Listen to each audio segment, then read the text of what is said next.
Hi everyone, please subscribe to my channel. Blood Immortal Venerable. See playlist for other chapters and novels. I do not translate the novels.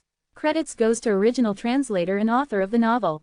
I only make it as an audiobook so it would be easier to just listen while doing other things. Credits goes to the author of the novel.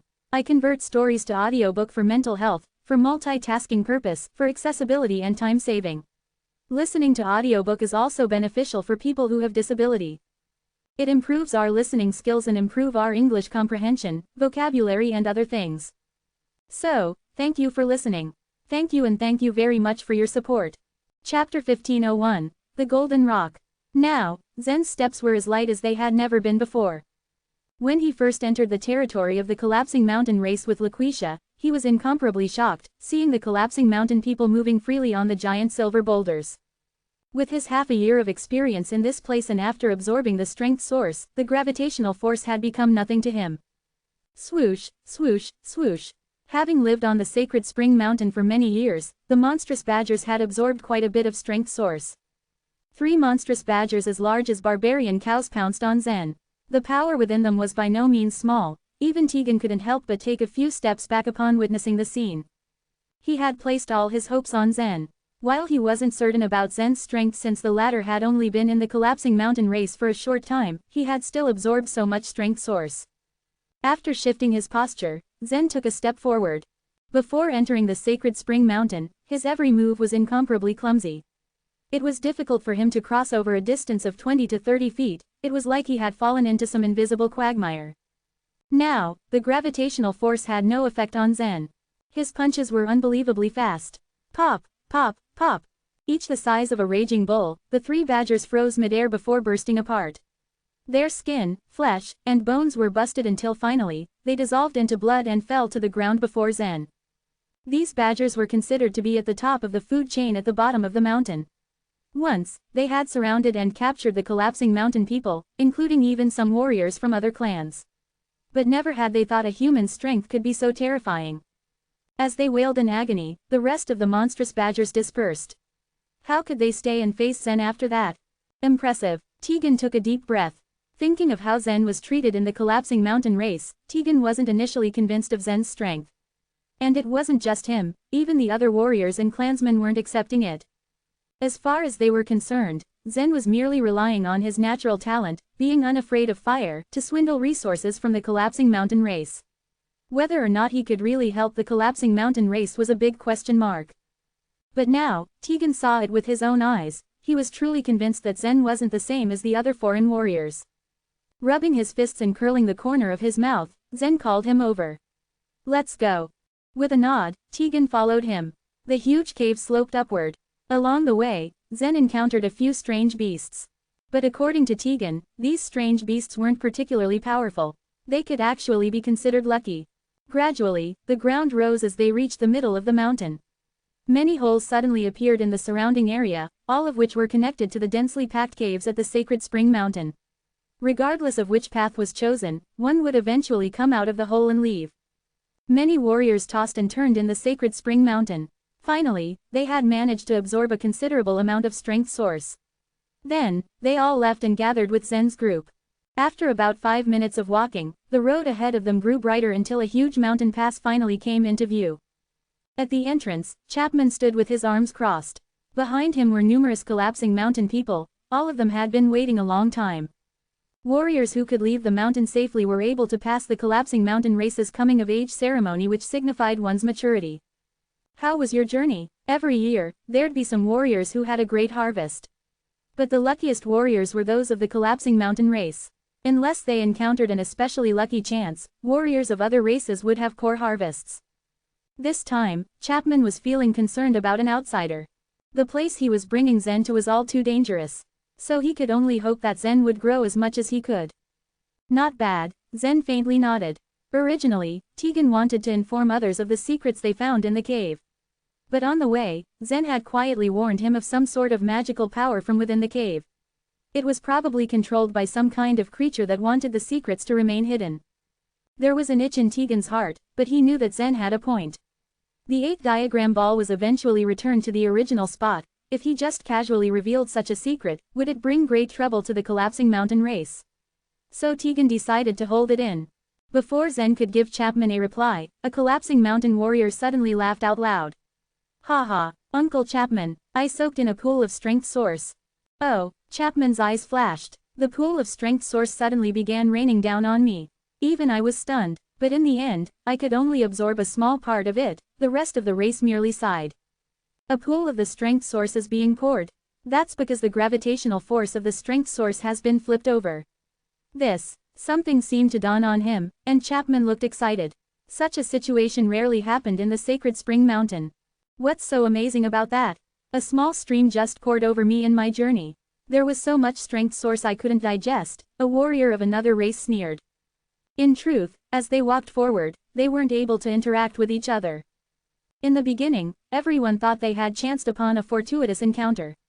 But after all their interactions, they realized that everyone seemed to have similar experiences. Only few warriors hadn't discovered the strength source, and they could only beat breasts and wail about missing out on the God-sent opportunity.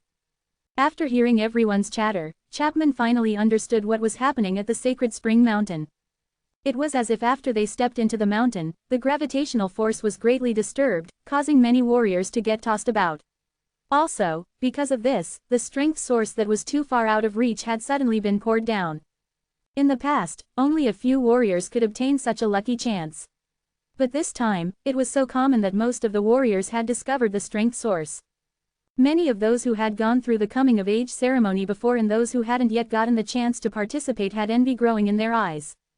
The strength source was all too important for body refiners. It often determined the limits of their future growth. The warriors who had entered the sacred spring mountain this year were truly lucky, but none of them were aware that it was all Zen's doing. "Zen, everyone's harvest is looking good. How about you?" Chapman sounded concerned about the man. But Zen merely nodded. "My luck wasn't so bad. I managed to absorb some of the strength source." "Like how much?" Chapman pursued the matter. "I've absorbed to the limit of my body's capacity, but there's still quite a bit that I haven't taken, so it's a waste," Zen replied regretfully. The answer he gave prevented Chapman from questioning him further. Indeed, Zen had absorbed until his limit, but he had managed to break through the inner world, directly turning the strength source into 9 stars and placing them inside. There was still much that had failed to be absorbed, but Chapman had no clue that Zen was regretful about the entire lake full of strength source.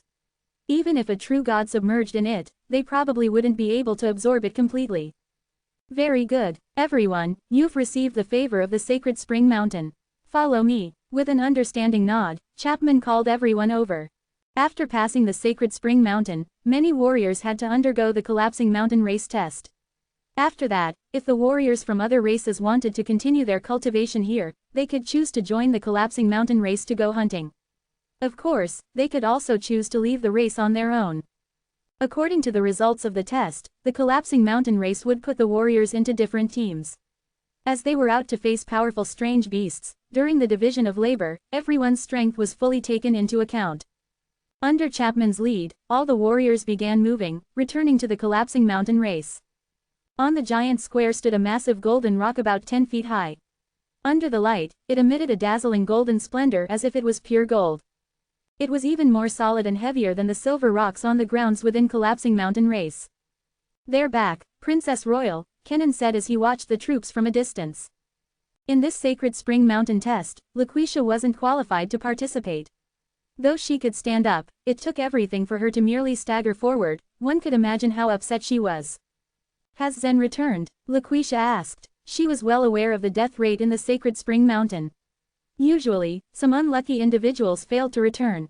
Of course, she didn't want Zen to be such an unlucky warrior. "Zen's there," Kenan replied. "The kid has safely passed the sacred spring mountains test. I wonder how far he'll manage to push the stone in the next test." Chapter 1502, 4 titles. Compared to the rich and splendid civilizations of other universes, the collapsing mountain race's culture could be considered simple and primitive. This reflected even in the way they tested out their members' strength. The test required only one thing: a golden, square stone. This stone was placed in the middle of a square where warriors were then asked to push it using their full strength. The distance they managed to cover would determine their level. The test for body refiners should be more complicated than that, and the standards to measure the body refiners' levels should not be only limited to pure strength. Aside from pure strength, Certain factors such as endurance, tenacity, flexibility, and other aspects of the physical body had to be put into consideration. Such things did not matter to the collapsing mountain race. Their simple test was enough for them to gauge their warrior's strength. Of course, this type of test was quite biased and did not objectively represent the true, overall strength of a warrior. It all came down to culture. The collapsing mountain race had always been proud of their brute strength and held it in the highest regard. It was understandable that it was the only thing they ever cared about. According to the standard set by their test, the strength to be displayed could be divided into 4 levels. Anyone who could push the golden stone 2 inches would be graded as an outstanding warrior. Anyone who could push the stone for at least 1 foot would be graded as a mighty warrior. Anyone who got to 5 feet would be graded as super powerful warriors. And anyone who pushed it more than 10 feet would be heralded as the wild king. With their strength, the collapsing mountain warriors could most probably move tens of thousands of mountains in one push. The golden square stone, however, was a different matter altogether. The collapsing mountain race's younger generation saw it as a great honor to follow their elders out to hunt. This was because the requirement for joining the hunt was to push the stone at least 2 inches and receive the title of outstanding warrior.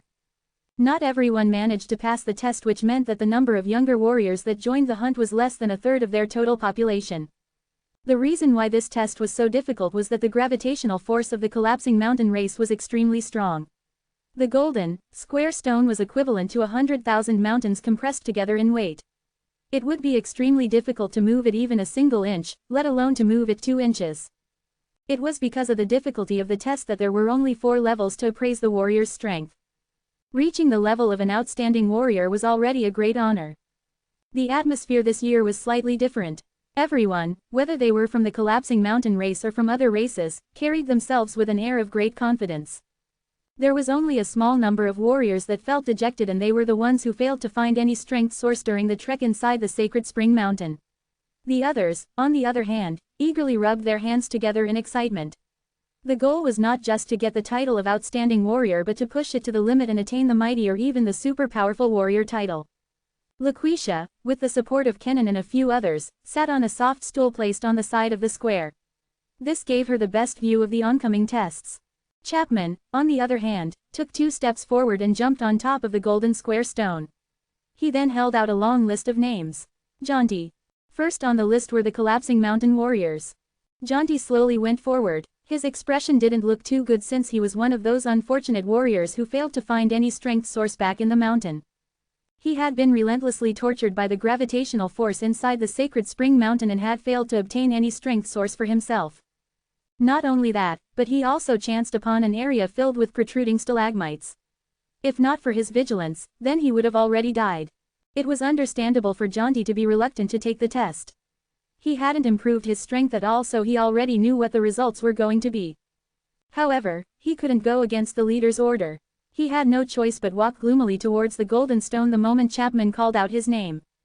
Chapman had facilitated this test many times and could immediately tell that Jaunty gained close to nothing based on his expression. Although the collapsing mountain race was primitive in their customs, they still had a set of rules to follow, and one of them was that nobody was allowed to give up on the test. Not even the foreign warriors were an exception. They had to take the test before leaving the collapsing mountain race. With a sigh, Jaunty took his stance. He might not have obtained any strength source, but there was still that sliver of hope that remained in Jaunty's heart. If he managed to push the stone at least 2 inches, then he'd obtain the title of outstanding warrior.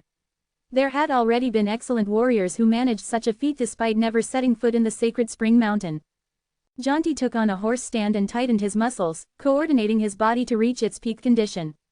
The larger one's build, the harder it was to coordinate all the power in their body. The collapsing mountain race, however, possessed extraordinary talent in this aspect. Ha! Jaunty roared before throwing out a punch. He wasn't expecting much, but he still gave it his all. Their race held strength in the highest regard and would fight to the best of their abilities. Bam! There was a dull thud as the force of Jaunty's punch hit the stone.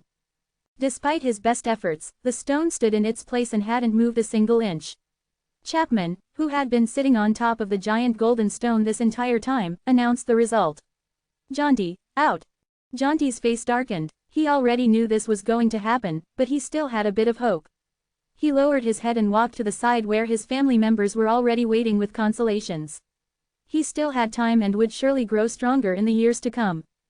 Kieran, Chapman called out again. Kieran had gotten lucky. He was able to come upon the place Zen had previously passed by.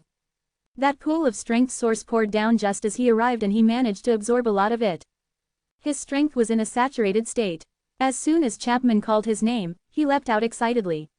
I'm here. Chapman nodded, signaling Kieran to display his strength. Kieran made his way to the stone in stride.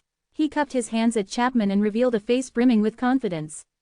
I want to challenge the super powerful warrior title. His words set everyone abuzz with discussion.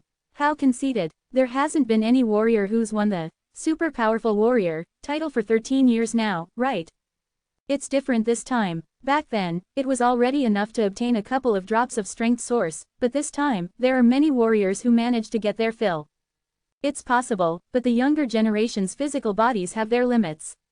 The title of super powerful warrior isn't going to be that easy to get. Kieran pinched his fingers. A sound, similar to that of firecrackers, resonated all over the place and his entire demeanor underwent a drastic change. An airflow spread out from his body as he directed his power. Kieran's stance at that moment was incredibly mesmerizing, both heavy and light, contradicting yet still beautiful. Go, back, whoosh. He threw out his punch and a sudden thunderous boom swept through the entire square. Bam! This shocking display of strength generated powerful airwaves that drove everyone a few steps back. Your Highness, Kenan shouted, quickly standing in front of the Princess Royal. Kenan and the rest of the warriors with him were all world lords, but they remained wary of such power. The collapsing mountain race was a weird and peculiar race after all. If not for their mission, Kenan and his group would be happy to take the chance to enter the sacred spring mountain to practice. Whop! Kieran's punch moved the stone and it began to slowly slide backwards. Despite such explosive strength, the stone merely glided on the ground. One could imagine the extreme mass of this golden square stone. 2 inches, 5 inches, 1 foot, 2 feet, 3 feet, 3.5 feet. And then it stopped. 2 inches would grant him the title of Outstanding Warrior, 1 foot the Mighty Warrior, and 5 feet the Super Powerful Warrior. 3.5 feet. Ha ha, this Kieran is still amazing. What a pity, just 2 more feet he would have gotten the title of Super Powerful Warrior. What a joke, by the time the stone glided for 2 feet, he was already out of power. Do you really think you can expect the stone to slip by itself as if it is oiled underneath? The results filled many warriors with regret. The difference between a mighty warrior and a super powerful warrior was simply too great. 3.5 feet. You are a mighty warrior. You can join the hunt, Chapman declared while someone recorded Kieran's result on the side. The result could be considered stellar, but Kieran had a look of bitterness on his face as he walked away. The titles of Mighty Warrior and Super Powerful Warrior were only one level apart, but the gap between was just too large. He still lacked the strength to obtain a higher level of glory. Chapman turned and gently kicked the stone, returning it to its original position. There was nothing in the air for him to gain momentum. He had to rely on his own movement to push the golden stone 3.5 feet back to its original place. Such a feat was truly amazing. A few of the warriors from other races watching were awed, but the collapsing mountain warriors simply shrugged it off. This kind of strength was already a given since he was their leader. Chapman once again sat on the stone and shouted another name. The third warrior, Saqib. This third warrior managed to push the stone for 4 inches and gained the title of Outstanding Warrior. Back in the day, an outstanding warrior would warrant cheers and lots of merriment. However, the crowd was unusually quiet in the face of Saqib's accomplishment. They were all already aware that the results for this year would not be bad, and those who received the title of Outstanding Warrior were not as exemplary as the ones who would come out on top. Chapter 1503, Wild King. Just as everyone had predicted, the members of the collapsing mountain race performed excellently this year. In the past, only 1 out of 3 people reached the level of Outstanding Warrior. This year, aside from a handful of people, almost all of them were able to achieve the title.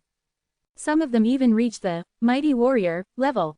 Also, there was one of them who had obtained the title of Super Powerful Warrior. Compared to the other collapsing mountain race members, this particular warrior was a lot taller and more muscular.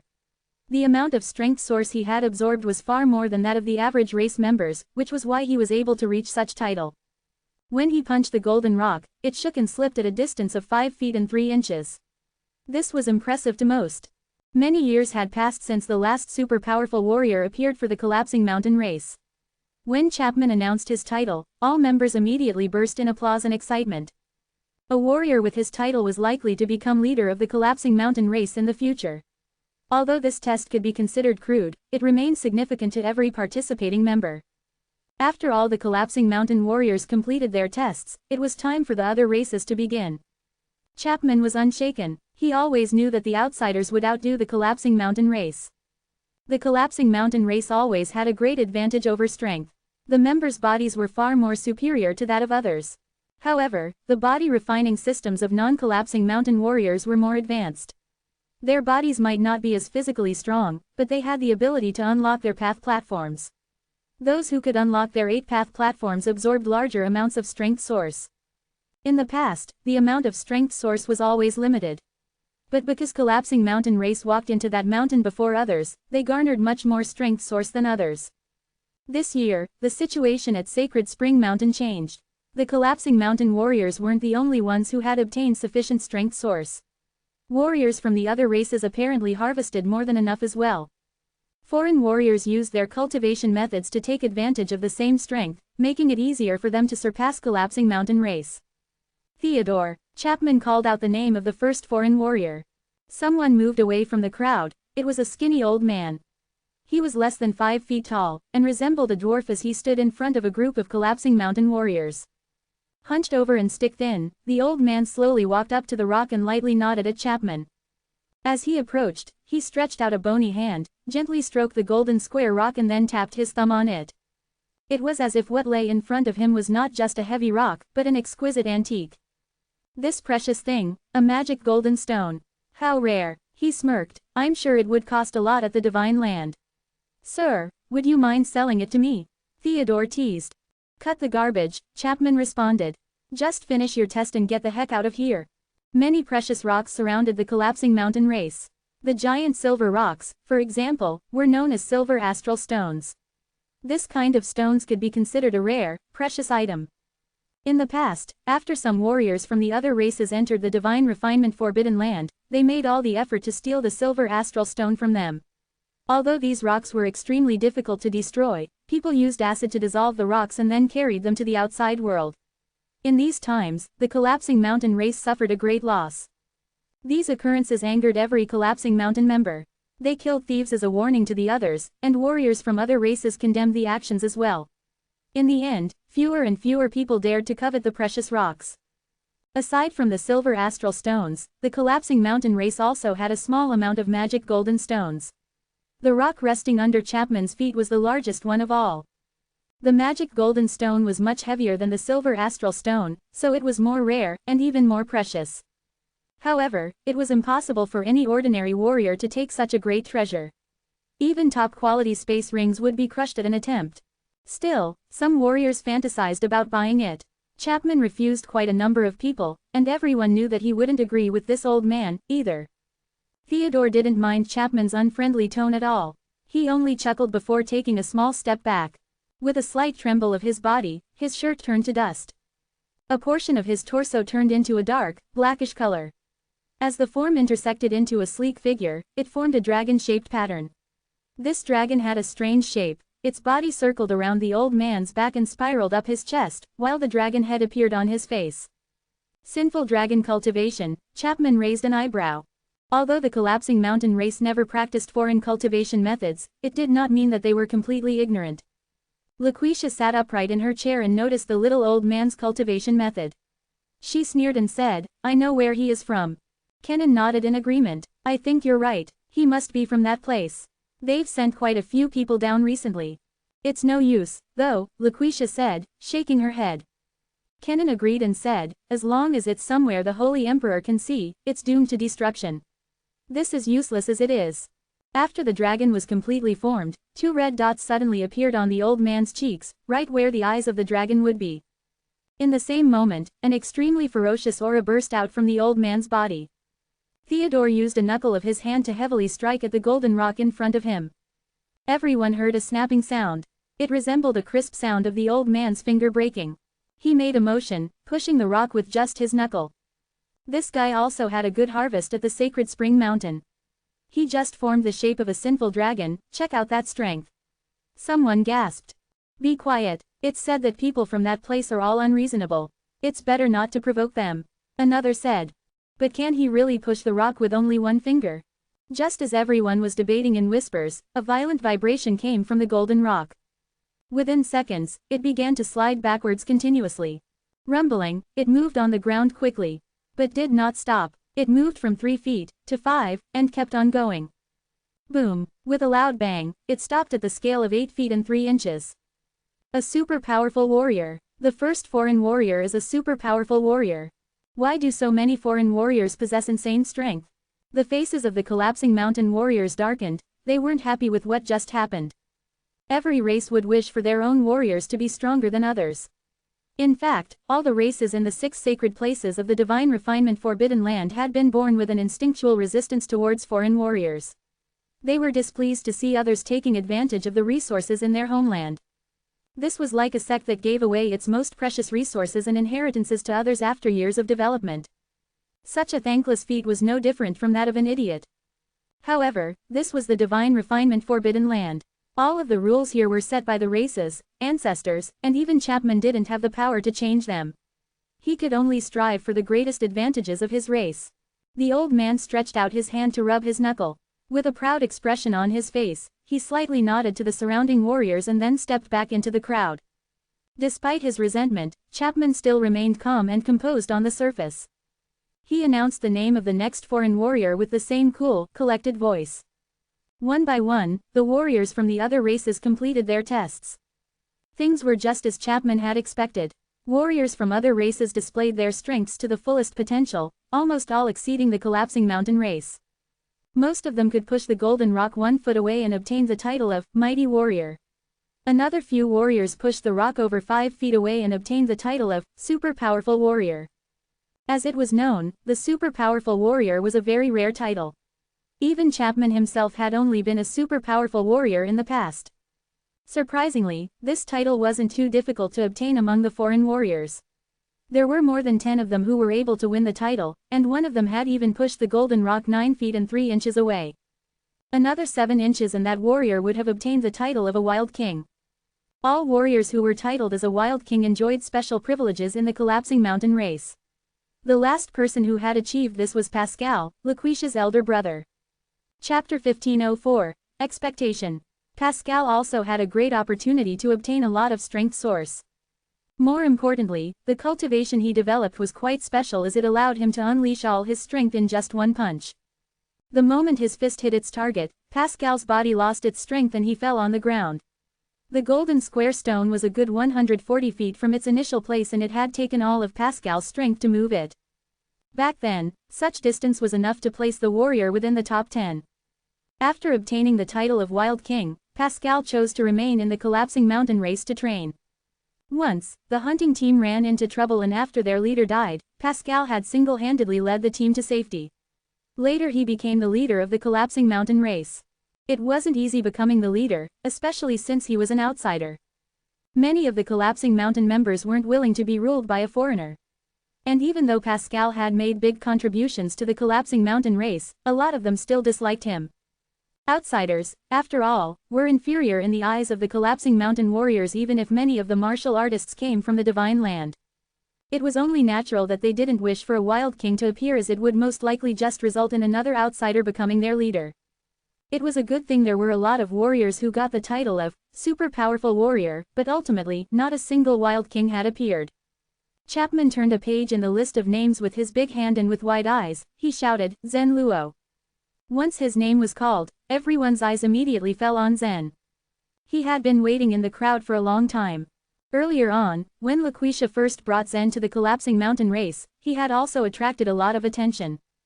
And while Zen was a secondary creature not worth paying attention to, Laquisha had quite the reputation. Many martial artists from the other races had heard of Laquisha of the Han clan and all of them wondered why she had come to the collapsing mountain race. Later on, it became clear that the princess came with Zen, but none of them still knew the true purpose of her visit. That said, a small portion of people did know about the abnormal flame Laquisha emitted. This abnormal flame could burn almost anything, which was why the Holy Emperor of the Han clan paid so much attention to his daughter. The problem was that the flame did not scare Zen. Compared to those from the collapsing mountain race, more martial artists from other races in the Divine Land got much more shocked to see Zen unaffected by the strange flame that covered his body. Later on, they laughed on the inside as they watched Zen be thrown into the bonfire to roast, because even though the fire from the calamity-dispelling wood was not to be underestimated, it was still insignificant in the eyes of the people in the Divine Land. If Zen was not afraid of Laquisha's flames, would a bonfire like this scare him? Zen became the envy of many warriors soon after he earned the respect of the collapsing mountain race. Some of them believed that he had a magical ability and some even used secret methods to spread the news to other races. Zen did not belong to the Divine Land. He knew practically nothing about the land's structure, affairs, or issues. As for Laquisha, she definitely knew about matters concerning the Divine Land. She knew of the internal conflict happening within the collapsing mountain warriors as well as the cliques that had been formed by the warriors from other races. However, given her position and background, she didn't quite see these things as worthy of her attention. Chapman was looking forward to Zen's performance. He was hoping Zen could obtain the title of super powerful warrior, so that he could bring him along to finish an important task. However, Chapman found himself a bit worried. Zen was only in the Spirit Supreme realm after all. He knew that the cultivation base did not represent a martial artist's strength, but the higher the cultivation base was, the bigger strength source he would be able to bear. Almost all the martial artists that entered the collapsing mountain race were in the spirit transformation realm. Many top-level spirit transformation realm warriors and warriors who were almost world lords also entered that race. In the end, Zen's current cultivation base was still a restriction for him. "Are you ready?" Chapman smiled amiably at Zen. The man nodded. "Yes, I'm ready." He always saw Chapman in a positive light. Although he was a bit rough, he was sincere and genuine. The man had asked something from Zen, which was why he gave Zen special treatment. "Are you confident you'll obtain the title of super powerful warrior?" Chapman asked. Zen blinked and shook his head. "I'm not sure." Tegan, who was standing nearby, almost choked in surprise. He felt somewhat disappointed. He had also contributed to discovering the black and white 8 diagram ball that could control the gravity in the sacred spring mountain. If it weren't for him and Zen, would the people present here be even able to obtain so much strength source? In their dreams, maybe. Nevertheless, when he jumped into the lake, the amount of strength he could absorb was limited. He was no different from a martial artist that could obtain a pool of the strength source. In the end, he only got the title of Mighty Warrior. To be candid, this result was much more than Tegan had anticipated. Before entering the sacred spring mountain, his ultimate goal was to get title of Outstanding Warrior. But now, the premise and situation had changed, and even if he obtained the title of Mighty Warrior, he still felt disappointed.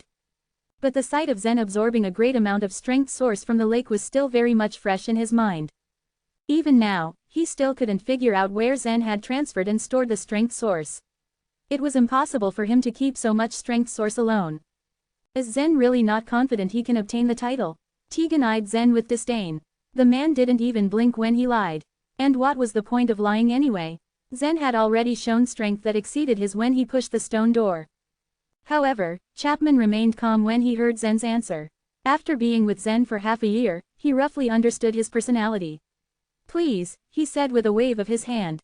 Since Chapman had asked questions, the other martial artists began to discuss Zen's strength as well. How far can this guy push the square stone? There must be something special about him if he has an innate theurgy that great.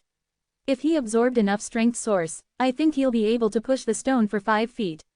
There shouldn't be much of a problem in getting the title of Super Powerful Warrior. Humph, the kid's just not afraid of flames, that doesn't mean a lot. Maybe he won't even get the title of Outstanding Warrior. Aren't you underestimating him too much? What if he can't move it at all? Let's not forget he's merely in the Spirit Supreme realm and is only a secondary creature. All sorts of opinions were being expressed, and it didn't take long for the collapsing mountain warriors to join in on the discussion. Compared to the other martial artists, the collapsing mountain warriors had less knowledge of Zen and naturally, didn't think too highly of him.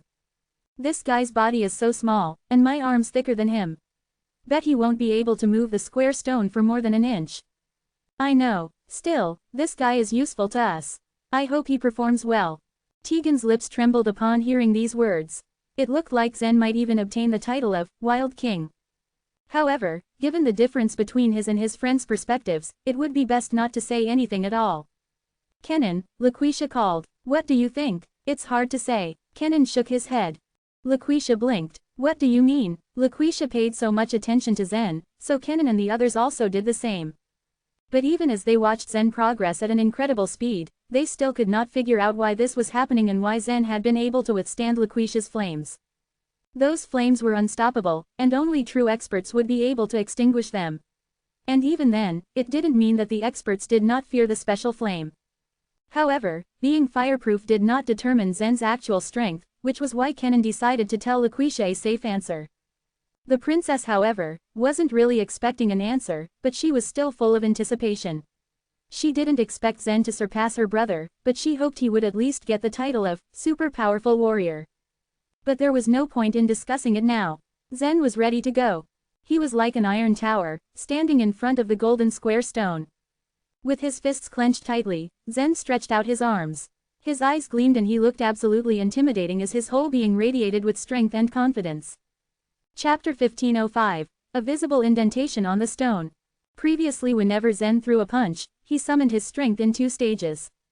The first stage involved activating his own strength, the second pertained to activating the power of the dragon scales. Right now, the situation was a bit more complicated. Zen's physical body could carry more strength source than ordinary martial artists, or even than the collapsing mountain warriors. Moreover, he had 8 path platforms. Why was it that some of the martial artists from the other races had better performances than the collapsing mountain warriors in the test? It was because they had either opened the 8 path platforms with their body refining techniques, or had used some special ways to expand their acupuncture points. In short, they had unique ways of containing more strength source. Therefore, Zen not only possessed the strength that came from his physical body, but also gained strength from the path platforms. With these strengths combined, Zen's overall strength was far more than that of ordinary martial artists. But the best source of his power came from the 9 divine stars. The 9 stars, which were as brilliant as the sun, hung in the sky silently, radiating dazzling light that illuminated Zen's inner world. Compared to the strength source absorbed by the 9 divine stars, the strength source of his physical body and the path platforms was minute. They were not at all in the same league. The strength source contained within the 9 giant stars was probably hundreds of times greater than that absorbed by his physical body and the path platforms combined. After a while, Zen activated the power within his body. In the past, Zen had often borrowed the power of the dragon scales. He was all too familiar with the way of extracting power from the path platforms in his inner world. The only difference was that this time, the power he extracted did not come from anything external, rather it originated from his own body. Huff. As Zen's muscles tensed up, the power in his body and his 8 path platforms was thoroughly activated. He was akin to a giant rock that had been thrown into water. Because the weight of the rock was too great, it created pressure on the water around it, forming a strong flow that spread out. Right now, Zen was that rock, and the air around him was equivalent to the water. Because of the sudden increase in his strength, the air around him was pushed away, forming spirals of wind that rushed forward. Swoosh. On the square, the people stared. Their hair began to flutter. This power. Chapman stood up and looked down at Zen below. He had been sitting on the golden square stone and was the closest to Zen, so he was also the most sensitive to the formidable power that Zen exuded. Moreover, as the leader of the collapsing mountain race, he had an extraordinary level of perception of power. He could feel the surging power within Zen's body intensely. That power is strong. It is as if tens of thousands of formidable beasts live in this boy's body, he thought. When he looked down at Zen, Chapman was in shock. He felt as if he ought not stand on top of the magic golden stone at this moment, for the spot was rather dangerous for him. However, just as quickly, Chapman rejected this idea that came out of instinct. It was too absurd. Ever since Zen had entered the collapsing mountain race, he had been favored by Chapman and granted special treatment. Perhaps he had developed well in his strength. However, the martial artists from the other races who had entered the Divine Refinement Forbidden Land were either elites of the other universes or came from the Divine Land.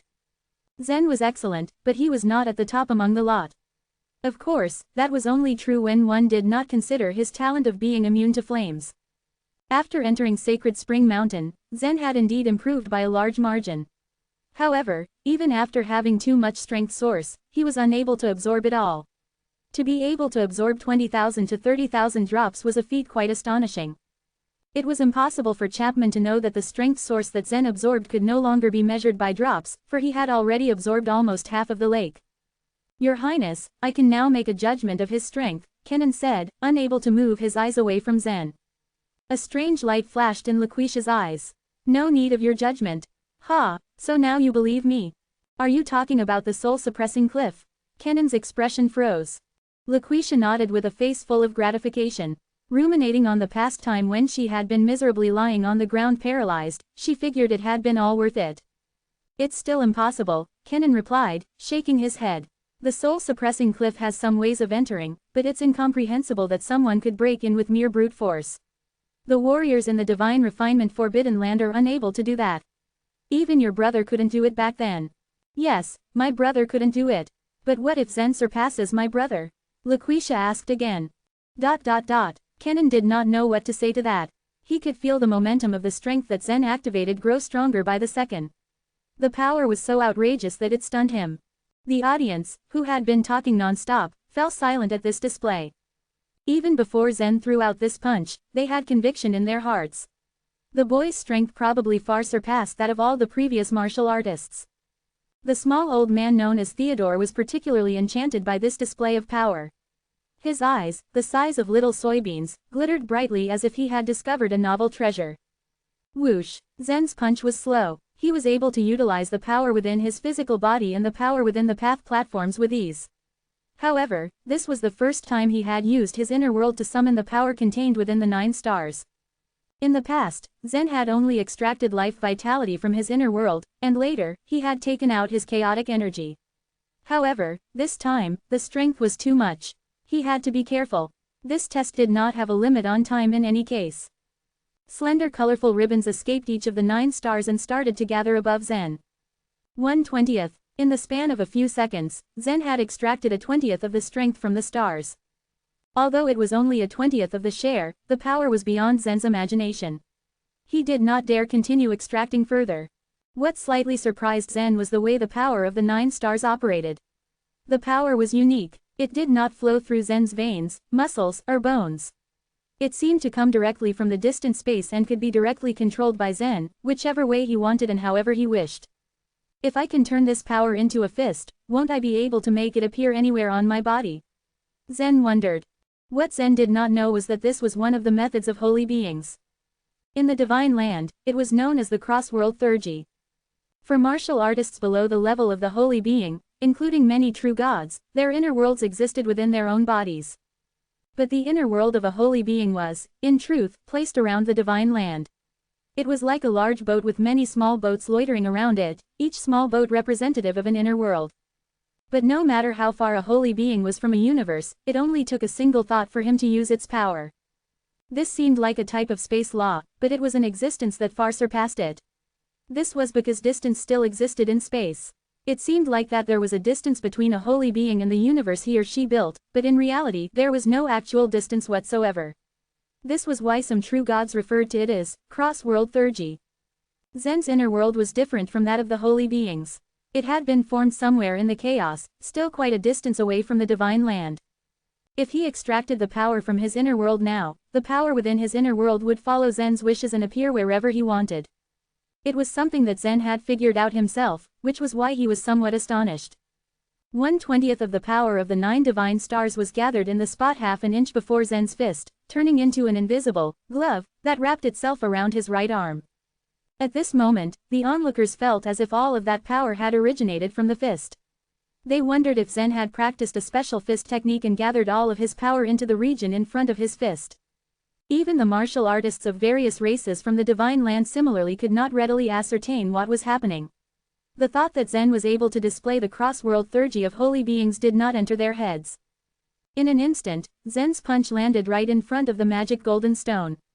When this unimaginably enormous power came into contact with the magic golden stone, it created an intense vibration. Before this, the magic golden stone had received numerous punches from other warriors, but no matter if they were warriors that had obtained the title of Outstanding Warrior, Mighty Warrior, or Super Powerful Warrior, regardless of which body-refining techniques they used, the explosive power they unleashed did not leave a single mark behind. The surface of the stone was still as smooth as ever. However, before Zen's fist could land on the magic golden stone, being only half an inch away from it, the invisible glove compressed it, forming a visible indentation on the stone. And as Zen's fist continued to move forward, the indentation continued to deepen. At this moment, the priceless, previously indestructible magic golden stone looked as if it was made out of mud. Chapter 1506, The Prophet. With constant pressure building on the surface of the magic golden stone, kinetic energy began to spread across the entire stone. Thud, Zen's glove, which was formed by the power of 9 divine stars, finally burst open. He also pulled his right hand back on reflex. He was not able to control such an incredible amount of power. For every action, there is an equal and opposite reaction.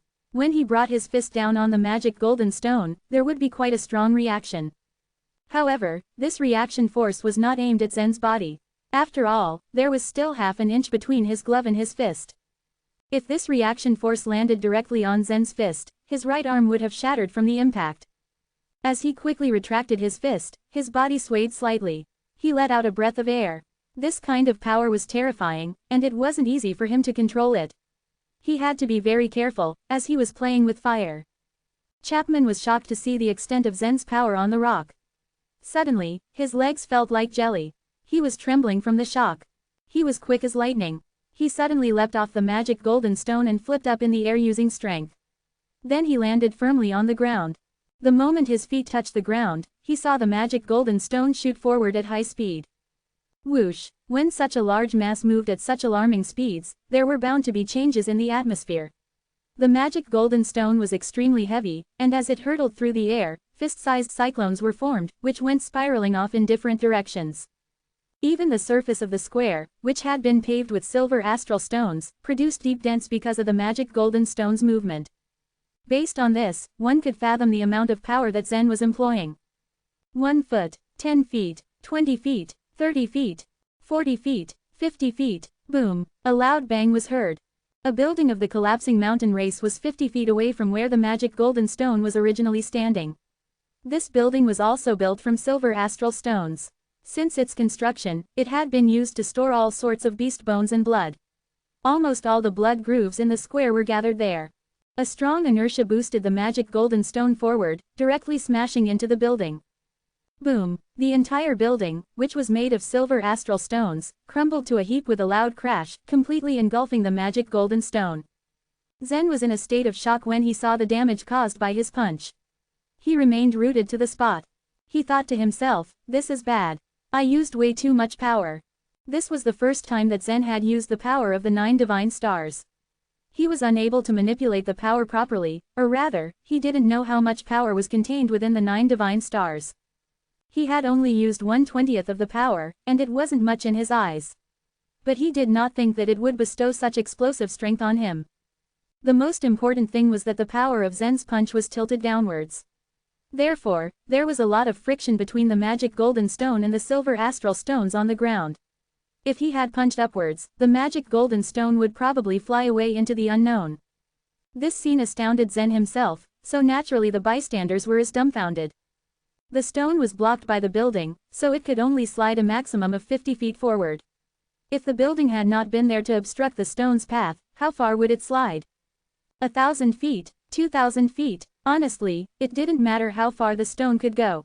Using the magic golden stone to test the power of the warriors had been a tradition of the collapsing mountain race for many years. The best record so far was 31 feet. Of course, this record was only of those warriors who had entered the sacred spring mountain for the first time. Almost all of the senior hunters of the collapsing mountain race were able to propel the magic golden stone forward 300 to 400 feet. As for a mighty warrior like Chapman, if he used his full strength, he could achieve the same result as Zen's. This was quite something considering the fact that Zen had only been here for half a year. How did he match up to Chapman and the others? When Zen had first arrived, he was a foreign martial artist who could only lie motionless on the ground. Seeing the collapsed building, everyone gathered at the square sank into pin-drop silence. Laquisha, however, flashed a big smile. I told you, I believe the flower seller. Kenan gulped. This power isn't enough for him to set foot in the soul-suppressing cliff. Of course I know, but do you really think this is Zen's best performance? He didn't retreat. Laquisha stared at Kenan and smiled. This was a common-sense problem. Many of the martial artists present had overlooked this, but people like Chapman and Laquisha had caught it. The destruction caused by the magic golden stone was very distracting, but they were paying close attention to Zen's movements. Zen did not retreat. For every action, there is an equal and opposite reaction. When you punch a person, the reactionary force acts upon you. If a body refiner were to violently hammer his fists down on the ground, the reactionary force would thrust him upwards and send him soaring into the sky. Common sense dictated that when Zen's punch landed on the magic golden stone, he would be sent flying backwards by the reactionary force as the mass of his own body was many times smaller than that of the stone.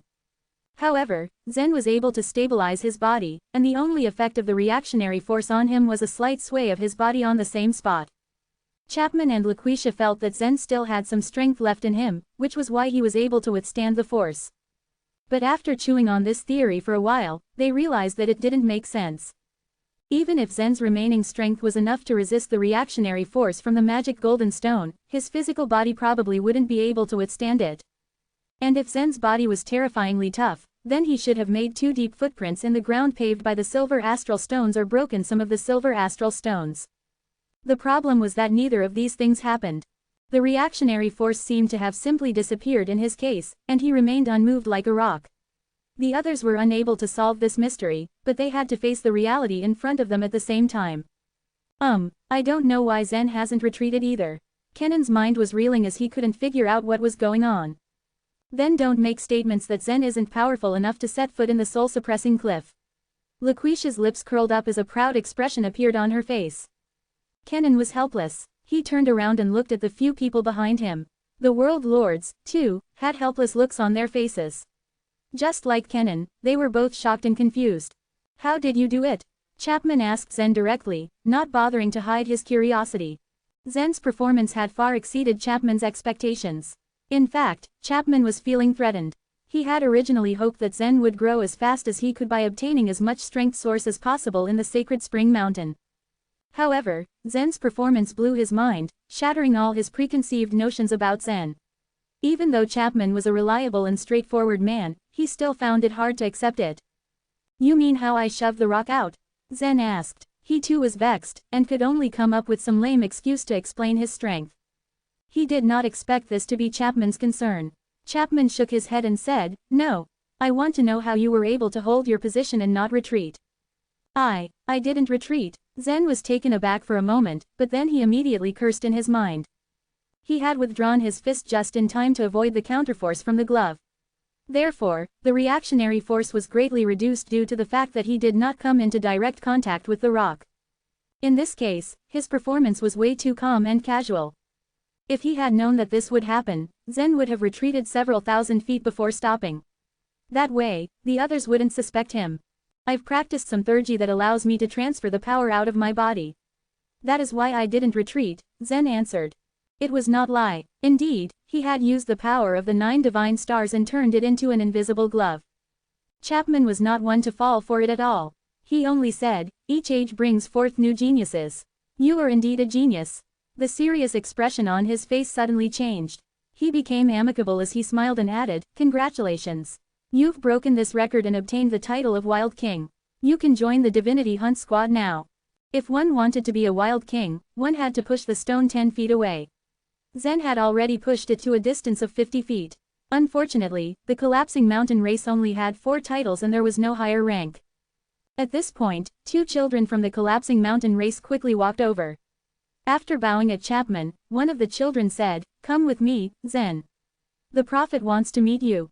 The prophet? Where is he? Zen only found out that there was a prophet in the collapsing mountain race after he entered the sacred spring mountain.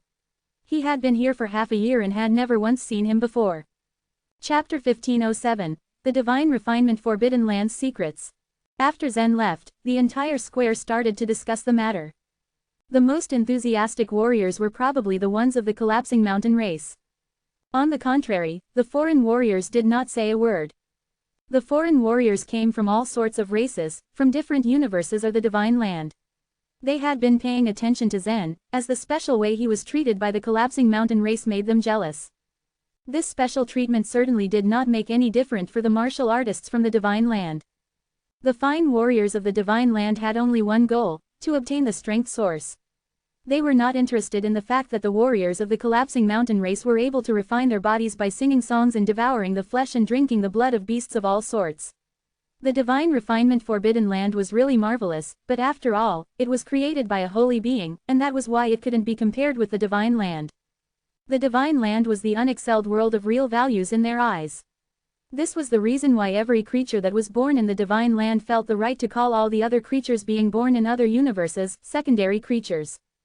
But this time something changed in the warriors of the divine land, and it could be noticed on their faces. They could not understand how Zen had obtained so much strength suddenly. They wondered if his strength had increased due to the special treatment from the collapsing mountain race. They also suspected of the wine given by Chapman to Zen. The other option they were thinking about was the internal organs of the beasts devoured by him. However eagerly they tried to find it out, the answer was impossible. Tisk, tisk. The only possible answer is the strength source Zen has absorbed, murmured Theodore, the little old man. Standing next to Theodore was a completely black-skinned warrior, who also obtained the title of super powerful warrior. As he overheard the words murmured by Theodore, he coldly remarked, how much strength source could he manage to gain when he is a mere spirit supreme realm warrior? Theodore frowned deep in his thoughts and raised a question, what if he activated the 9 divine stars? Humph, is it possible for him to activate them at all? Even if he activated the 9 divine stars, the amount of the strength source he could imbibe would still be limited and would not be more than the double of the original amount. Even with the help of 8 path platforms, he has his limits due to his own body. Even he cannot overstep his limits, reflected the dark-skinned warrior. I am really confused about this. Theodore shook his head in confusion and his eyes were full of malice. He was ready to take the chance anytime to capture Zen and interrogate him one-to-one. However, he knew that he must wait, because this was still the territory of the collapsing mountain race and the race had need of Zen, so they would never let foreign warriors hurt him. After Zen finished his mission with the collapsing mountain race, Theodore was sure to find a chance to capture Zen and find out his secret. Theodore had originally intended to leave the collapsing mountain race after the test. Despite the fact that the cultivation in the race could be crucial, he had a better option. Zen had undoubtedly created a new record. They could not even see where Zen's performance would have ended, because the magic golden stone was blocked by the building. They were really wondering how far Zen could have pushed the stone out without being blocked. Who knew? Maybe even 800 feet. Or even 1,000 feet. Or even 2,000 feet. No doubt that it was a record that had never been seen before and probably would never be seen again on this land. Alright, next. Chapman waved his hand and started his announcement, outsouting the roaring of the crowd. The shock on his face gradually disappeared. Zen's performance had made him feel relieved and let go of his previous worries. He felt Zen had been sent from the fate to help the collapsing mountain race. Now that Zen had visited the prophet, further steps would depend on the prophet's instructions. Zen was led by a kid of the collapsing mountain race, passing by the row of rough buildings. The buildings of the collapsing mountain race were built with the silver astral stones randomly, and due to this, they had no characteristics that would attract the eyes. As it was forbidden for foreign warriors to enter the living area of the race, Zen could only cast a quick glance at the buildings, but it was quite obvious to him that the cultural heritage of the race was inferior, nothing entertaining here.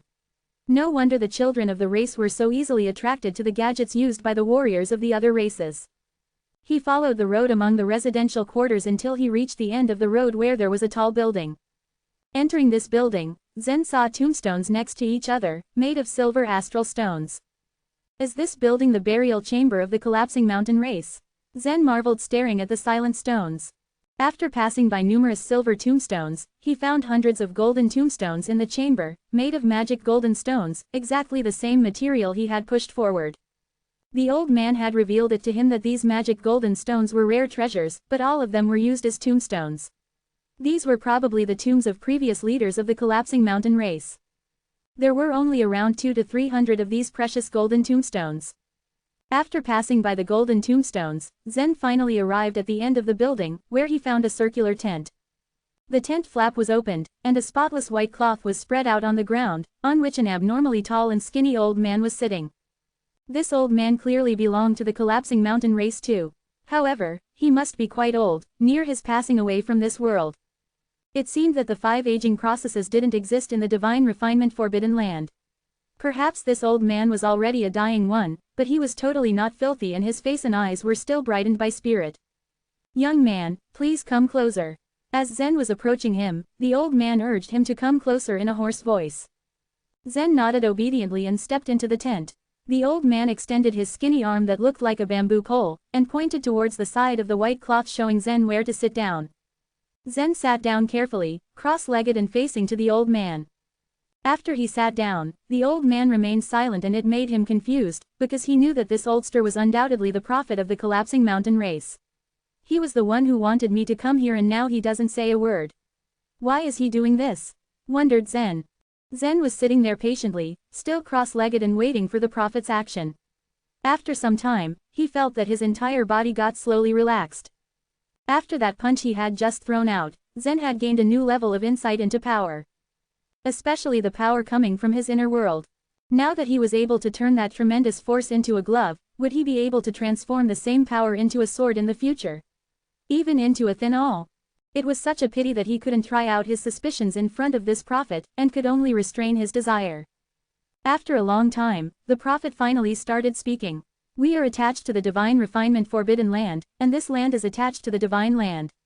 It is well known that the divine refinement forbidden land is moving 8 trillion miles a day.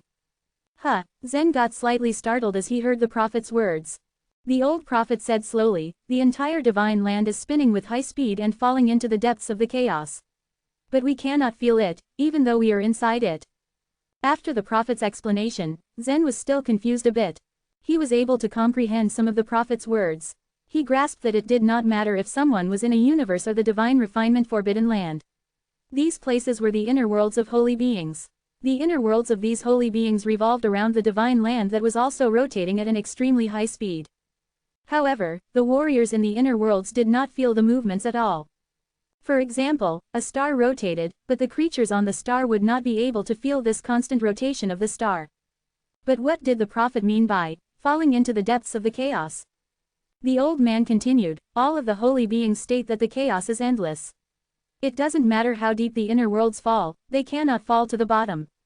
However, being one of the 3 new holy beings, our master knows there is a boundary to the chaos. The divine land cannot descend endlessly, and when it reaches that boundary, it causes a final crash and then the true gods are annihilated. Zen was astonished and he asked eventually, and what is my connection with all this?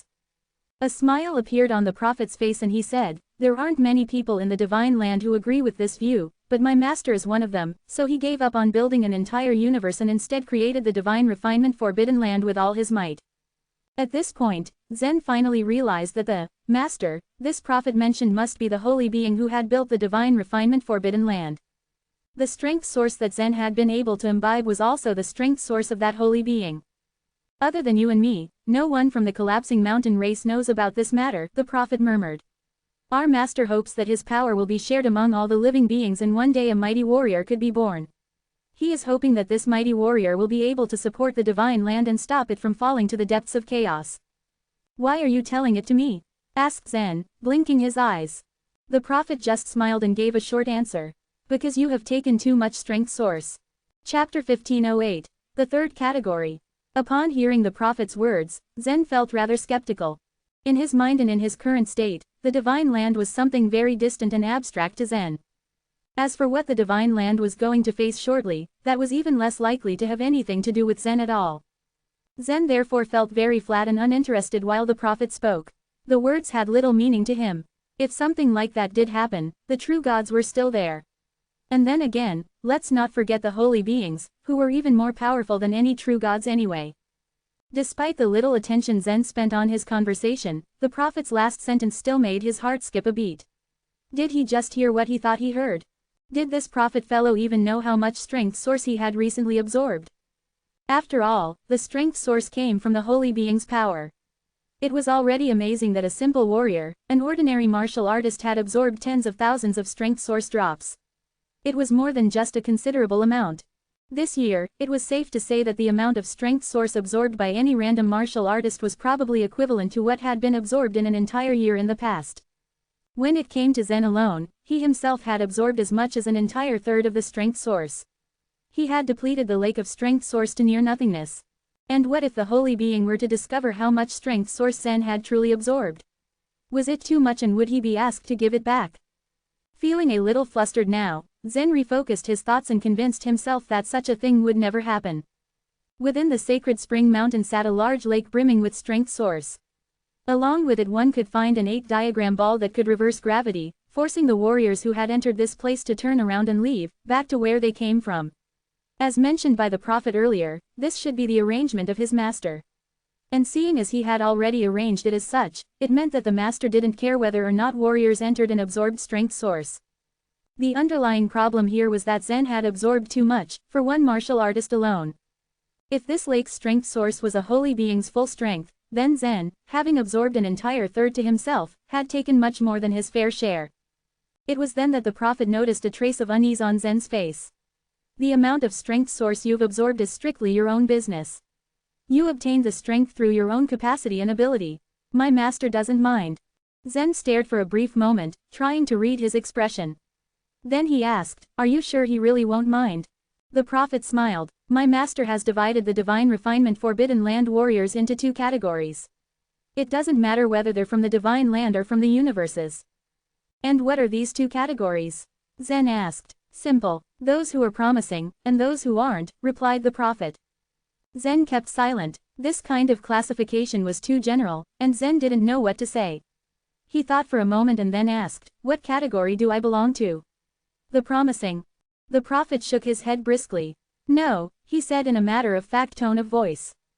"Ah, so I'm not of the promising kind," Zen said with a bitter smile. He was being snarky, despite not knowing what the so-called promising actually meant. Unexpectedly, the prophet let out a short but stern sigh. "You don't belong to either of these two categories. My master set up 6 great sacred places and he equally arranged 6 prophets. The 6 of us, including myself, help him select martial artists from other races that have entered divine refinement forbidden land. By doing so, we are better capable of distinguishing which category a martial artist belongs to. However," he trailed off, "you belong to the 3rd category." "And what's the 3rd category?" Zen asked. "A unique category created for those who can transform hope into reality," the old prophet said as he smiled, the lines and wrinkles on his face deepening as he did so. "In total, we have found 7 warriors in the 6 great sacred places who belong to the 3rd category. Unfortunately, at least until now, I hadn't found a warrior that is qualified to be in the 3rd category in the collapsing mountain race.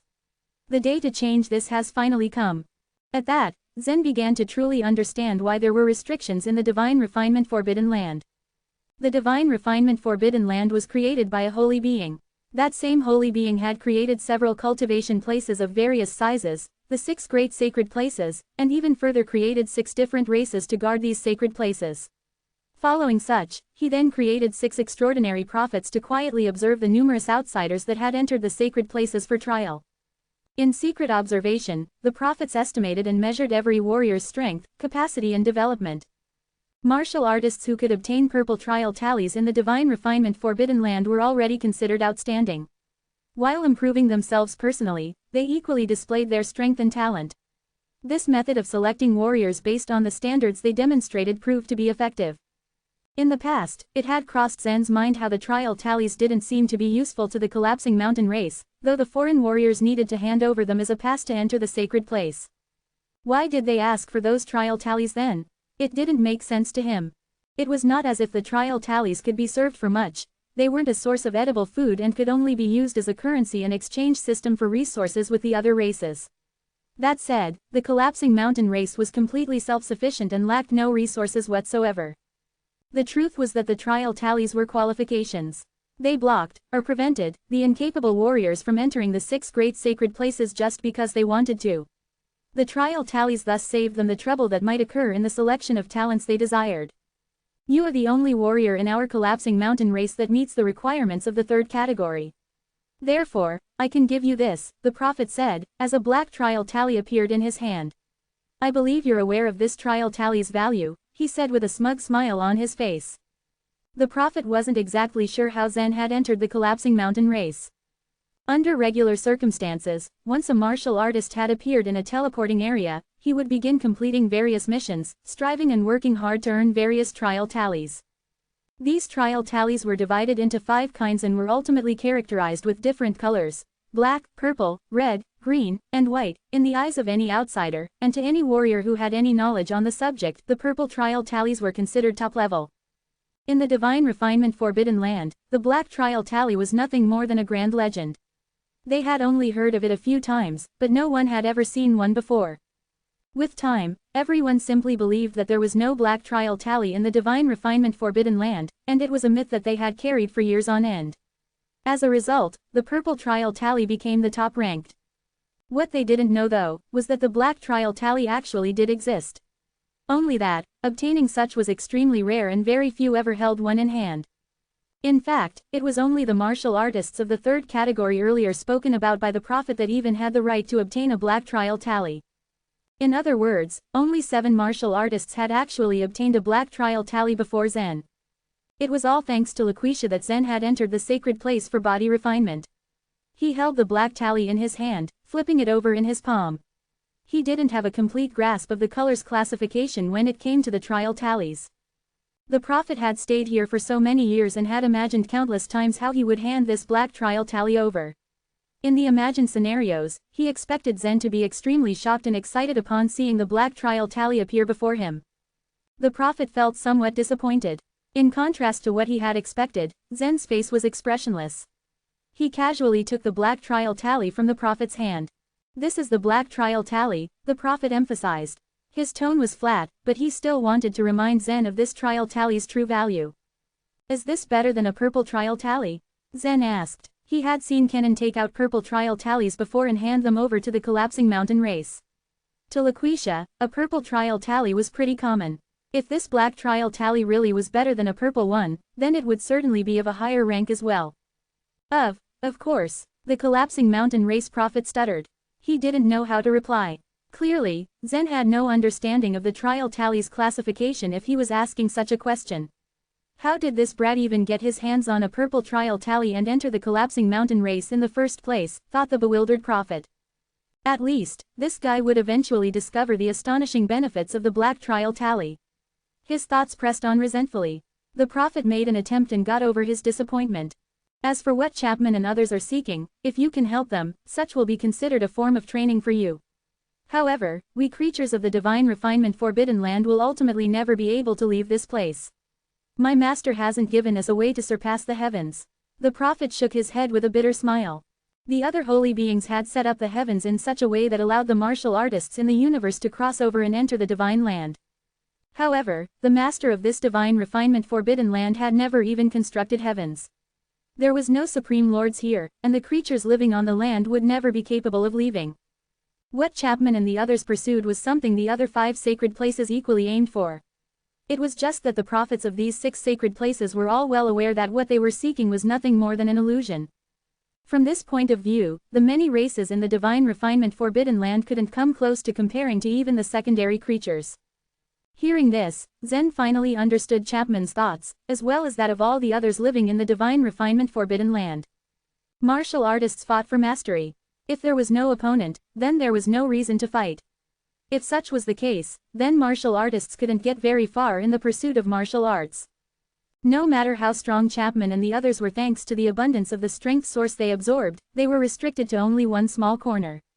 They couldn't compete with the martial artists of the divine land. And they would quickly lose the necessary motivation to achieve higher.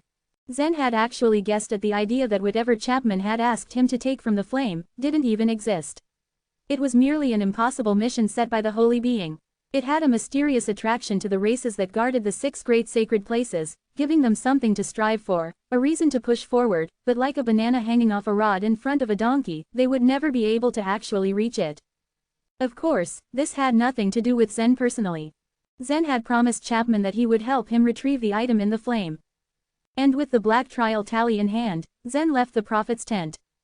The test was already over, and Chapman had already set a date with Zen to set off. He never dared ask Zen what the Prophet had said. Even if he had asked, Zen wouldn't have told him a thing. In any case, the Prophet had warned him not to speak of their conversation to the collapsing mountain race, especially to Chapman. That night, a strange feeling struck Zen, one that stemmed all the way from his inner world. His eyes popped wide open, slightly startled by what he had seen in the inner world. He had never expected that in such a short period of time, the inner world within his body would evolve so quickly that a war would erupt. Chapter 1509, War within the Inner World. Earlier, there was no need for Zen to pay enough attention to his inner world. He never interfered in the operations of his inner world. Depending on the level of one's cultivation, there was difference in the time flow rate in each one's inner world. When a warrior had just stepped into the Soul Sea realm and formed their Soul Sea, the time within was more or less inactive. That was the reason why the Soul Sea Realm warrior could not nurture life. The process took very long. But after reaching the Spirit Supreme Realm, the time flow rate in one's inner world started to increase at a considerable rate. Life vitality started to turn into a continent, and the lowest level of creatures were soon born and developed. The higher the cultivation level, the faster the time flow rate in one's inner world would be. Hence a world lord's inner world was much more prosperous than the inner world of a warrior of spirit transformation realm. But Zen was not aware that the speed of his inner world was even faster and everything in his inner world kept evolving at every moment. Soon he discovered that there was something wrong within his inner world and he was shocked at what he saw. Above the central continent of the chaotic sea, a relatively primitive civilization had begun to develop, and there was already a large-scale war. Zen's consciousness had already slipped into his inner world, and with a thought, took on the shape of an avatar. In this world, Zen was the Most High God, the absolute controller. Although this inner world was still at the most basic stage, it was quite vast for Zen once he entered into it. With a thought, his avatar flashed and appeared on this continent. He did not have to use the grand teleportation or the space law. He could appear anywhere he wanted with just a thought. Charge, kill the imbeciles of Totem Clan. All for the glory of Hao Clan. In his own inner world, Zen could not only be anywhere at any time, but also knew everything. Zen was in true sense an omniscient figure. It seemed that all the large and small races born in this continent merged and eventually formed two large clans. The clan formed in the east was the Hao clan and the one formed in the west was the Totem clan. In the beginning, both the clans showed considerable strength. Apart from minor conflicts, there never had been a large-scale war between them. However, recently, Totem clan started making great progress. Warriors of their clan had obtained a very powerful weapon, a long spear made from a dark green plant. What was extraordinary about this spear was that, when in use, countless vines would extend from the spear and pierce into the arms of the warriors. Because of this, Totem clan remained invincible. After they gained this impassable strength, they waged a war with the Hao clan. Even though the Hao clan's strength had weakened considerably, they gathered their remaining 50,000 warriors and launched their final counterattack. They wanted to protect their clan at all costs. Those are very strange weapons they have in possession. Standing at the edge of the battlefield, Zen had also noticed the peculiar spears in the hands of the Totem clan warriors. With a flick of thoughts he presumed the source of these weapons. He turned his head and gazed past the endless distance. Soon his vision landed on the world tree. The world tree that Zen had planted in this world had grown to a prodigious tree, and on this tree, a race had also formed. This race had a similar appearance to humans, but their skins were dark green in color. The spears were made and given by those green-skinned people to the Totem clan. Zen suddenly smiled when he understood the root of all these waging wars. There always were struggles where people were involved. But he did not expect his inner world to be so corrupted. The main aim of the green-skinned habitats of the world tree was to destroy all the lives on the continent and rule over it. Normally, Zen would not interfere in the things happening in his inner world. But now, things had gone out of control. This would lead to stagnant expansion and development of the inner world. Zen slowly approached the battlefield. On the battlefield, the warriors of the Hao clan were riding huge elephants and charging towards Totem clan. Earlier, the Hao clan remained unbeatable through these mammoth-sized war elephants. But now, after gaining the long spears, Totem clan became stronger. The spear was so sharp and powerful, that it could pierce through even the strongest elephant. The Totem clan regarded this war as a reason to massacre the entire clan. And the Hao clan regarded it just like a moth was attracted to a flame. They were willing to give up their lives to defend their clans. Puff, roar, a spear pierced the chest of one of the war elephants. It let out a painful cry as its huge body collapsed to the side. And the one who was riding this elephant was a woman. The Hao clan was a matriarchal clan, and this woman was the queen of the Hao clan. All her soldiers had been slaughtered, and in the final battle, she herself entered the war. With the war elephant, the queen also fell to the ground. Her skin tore through the sharp stones and rocks leading to excruciating pain. The queen who possessed remarkable strength and beauty at one time was currently in a pitiful state. Her hopes were completely dashed. She had fought bravely, but was no match to those spears. Her people would be captured as slaves and her territories would be taken over by the Totem clan. Swoosh! A green spear was already at the queen's neck. The man holding the long spear was the great general of the Totem clan. The general smiled and said, "Surrender now. There is nothing left to fight for. As the queen of the Hao clan, you can be our slave. Our king will spare your life for your service." In your dreams, General. The queen struggled to her feet and immediately drew out a long sword from the ground behind her. But before she could swing it, the green spear knocked away her sword with a light flick. There is no point in struggling now, the general said flatly. My people, they are still struggling. As their queen, I will not give up. The queen twisted her nimble body and went around the spear to pounce on the general. However, the general grabbed her hair and pulled her off the ground. This is all that is left of you. Only your life is remaining to give up. The general was still sneering at the queen, when he suddenly saw a person approaching towards them. It was a young man in strange clothes. The man ignored the war raging around him and walked towards them. Who are you? The general asked coldly, while pointing the spear towards the man. He ignored the general's question and continued to walk. Come any closer and you will surely die. The general shouted at him. The queen was also aware of the extraordinary character of the man. But she could not do much under the general's firm grip. As Zen got closer and closer, the general lost his patience. He threw the long spear, aiming at Zen's head. Zen did not even flinch. Instead, he allowed the spear to pierce him. Humph! A smug look appeared on the general's face. This green spear contained unimaginable power. It would definitely pierce through the enemy's head, killing him on the spot. But soon, the general's face froze as he saw an unbelievable sight. The moment the tip of the spear touched the man's forehead, it splintered and broke into pieces. As soon as the spear broke, the broken pieces remained suspended in air and fused back together to its original form. But the end of the spear was still in the possession of the man. While Zen was fiddling with the spear, countless vines shot out and tried to pierce through his arms. But in vain, as they could not penetrate through his skin. Interesting that such a fascinating weapon could be produced from the world tree. With a flick of his hand, the spear turned into a brown-colored gas and vanished completely, without leaving any trace. Who are you? What have you come here for? The general had never seen such a miraculous sight before. He panicked as he threw the queen to one side and fled. The queen landed on the ground and turned around, staring at Zen. Zen's gaze swept over the queen. When he finally saw her appearance, he was completely stunned. No wonder he heard that there were people who fell in love with the creatures in their inner world. Everything in this inner world was in a chaotic state. Among the countless living beings, such a beautiful woman had been born. You, who are you? The queen asked the general's question again. After all, Zen's actions and behavior were far beyond their imagination. Only the gods possessed such an ability. Chapter 15:10, Being Omnipotent.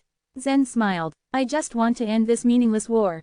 With these words, the queen's face revealed a sudden expression of surprise. Can you do it? Zen nodded, his gaze circling the area.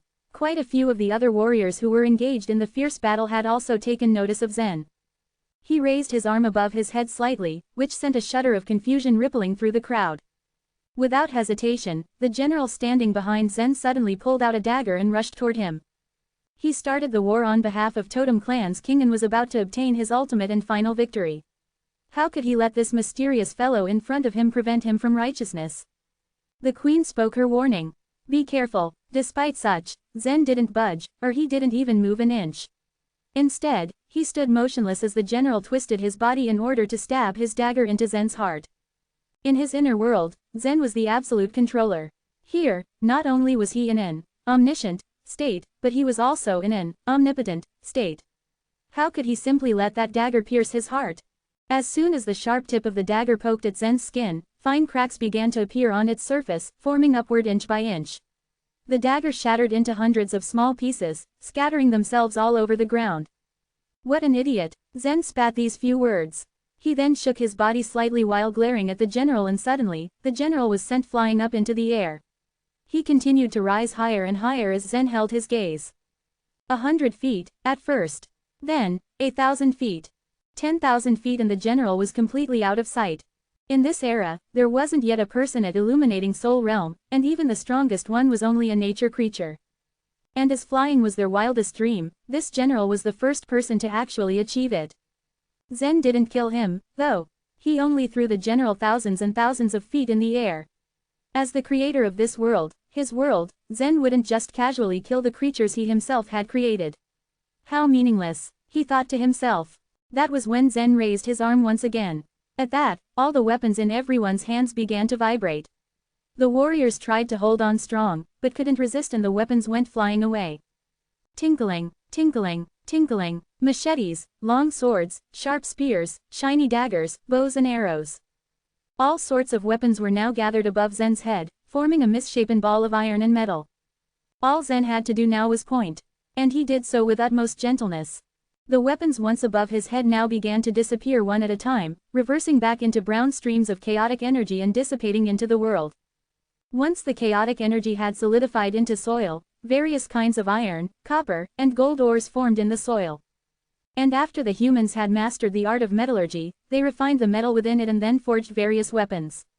However, whether those were steel machetes or iron swords, they were all made up of chaotic energy and could be reverted back to chaotic energy by Zen at any time. Even the green spears that came from the world tree were formed after the world tree absorbed the chaotic energy, and therefore their essence was chaotic energy, too. From the Totem clan all the way to the Hao clan warriors, everyone was absolutely stunned by the scene they had all just observed. Everyone had stopped fighting now, not only out of amazement, but also because they had lost their weapons. You're a god. The queen was the first to react, dropping to her knees before Zen. Her exquisite body crawled on the ground toward him and her face was devout, void of any hesitation. He's a god. He's god of creation. He is the legendary creator of the 9 stars. No, more than that. He supports this world. He is the venerable creator. Many people cried out in awe as they too fell to their knees in disbelief and amazement. Upon hearing the cries of his people, Zen wasn't sure whether he felt like laughing or crying. He was indeed the god of creation of this world, but what was the creator of 9 stars? What about the venerable creator? Zen got the answers he was looking for almost at the same time he asked himself the question. He was used to the feeling of omniscience. After all, he was not only omniscient about his inner world, but equally omniscient about the 1 million great worlds in the universe. During the evolution of these civilizations, there were many legends that had been written in detail about the existence of gods.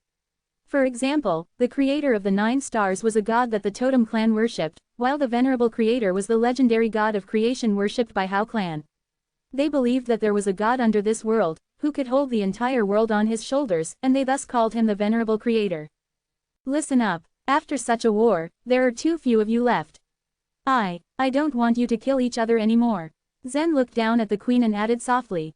But your mightiness, it was Totem clan that initiated this war against us, said the queen, emotionally. Zen nodded and said, I know. With that, he waved his hand. The whoosh of his hand suddenly made all the wounds on the queen's body disappear into thin air. Her delicate, flawless skin returned as if it had never been damaged in the first place. The queen was stunned and her expression became even more excited. She once again threw herself to the ground in worship. Thank you, your mightiness. Zen smiled and with a second light swipe of his hand, a lump of soil appeared on the ground, instantly transforming itself into an exquisite scepter. The scepter was inserted into the ground in front of the queen. With the power that I bestow upon you, rule over your people well. The queen stared blankly at the exquisite scepter. She wanted to say something, but Zen's figure had already disappeared from her sight. This is a scepter given to me by the venerable creator. The queen's entire body began to tremble. She was, after all, the queen of Hao clan, and understood the significance of this scepter. Even if the scepter had no power in and of itself, it represented the favor of God and it was also a symbol of status. Of course, at the time of its creation, Zen had never expected that in the future, the scepter would become the most precious treasure in this world. The scepter that symbolized highest authority would eventually be pursued by countless ambitious people. The war between Totem clan and Hao clan was also known as the War of Gods. It was not until long after Zen had disappeared that the queen picked up the scepter and slowly stood up. Her expression still looked lost, deep in her thoughts. The instant Zen had disappeared, he reappeared in a tribe thousands of miles away. Here was Totem clan, and everyone was singing and dancing. According to the news that came from the front lines, the Totem clan had already achieved complete victory. Countless slaves would enter their account, along with an endless amount of wealth and land. And it went without saying that the Totem clan's king was in a very good mood. He believed that the general would bring that woman back. He had been yearning day and night for that enchanting lady. But the queen of Hao clan couldn't be brought back. Instead, the one who appeared before him was Zen. Who are you? Someone, an assassin? The king shouted in fear. He had no clue how this ghost-like fellow had entered his tent unnoticed. Zen simply waved his hand and the general, still hanging midair, appeared next to Zen. With a discreet flick of his finger, Zen threw the general to the ground. General, the king was now even more surprised. Quick, kill this person for me. He hadn't thought that the fierce and heroic general would kneel towards Zen as soon as he landed, nor did he expect him to prostrate himself on the ground. My goodness, please forgive us, Totem Clan, for starting this war, said the general, with utmost respect. The creatures of this era were still in an uncultured state. No matter how brave the great general was, once he confirmed Zen's ability, there was no way he was going against him. You are a god. When the king heard the general's words, his fat face filled with a dazed expression. Stop the war with Hao Clan, Zen said, paying no attention to the king's utterings. With those words, Zen's figure dissipated into a faint shadow and then disappeared completely. After mediating that war, Zen once again entered the world tree. Right now, Zen's inner world was too small and wasn't yet prosperous enough. For this reason, he couldn't and wouldn't allow the creatures on the world tree to start a war within the humans. Zen also encountered a little resistance here, with the world tree. This green-skinned race was called the Heavenly Spirit race. They themselves were extremely weak, but with the help of the world tree's power, they possessed theurgy that was unmatched by humans. That was why they had the urge to conquer that continent. Zen immediately appeared at the top of the world tree and found the king of the Heavenly Spirit race, issuing a warning of his own. He separated the world tree and the continent. These two worlds couldn't start a war with each other for at least 10,000 years. Once this inner world had had the time to truly flourish, Zen wouldn't interfere too much, even if there would be more wars in future. After all, the development of his inner world and the derivation of civilization all had their own rules. Interfering too much might not be a good thing. Zen's warning was very effective. Perhaps the Heavenly Spirit race had their own belief, but they also believed in the existence of gods. Zen's theurgy was clearly the same as the gods in all the legends and there was no way they could resist. The only thing that disappointed the Heavenly Spirit race was that Zen's appearance looked like the human being, nothing like their Heavenly Spirit race. Chapter 15:11 Unrestrained Warriors. A deep sigh escaped from Zen's lips. After his avatar had dealt with the matters of his inner world, it dissipated along with the wind. Generally speaking, a warrior wouldn't usually interfere too much with their inner world's development, and allowed it to evolve on its own. However, the war in Zen's inner world involved the world tree that he had planted. It would inevitably have serious consequences, and the humans wouldn't have been able to survive if it wasn't for Zen's interference. Meanwhile, Chapman kept his lips sealed and didn't ask what Zen and the prophet discussed. The prophets were transcendent beings within the sacred places.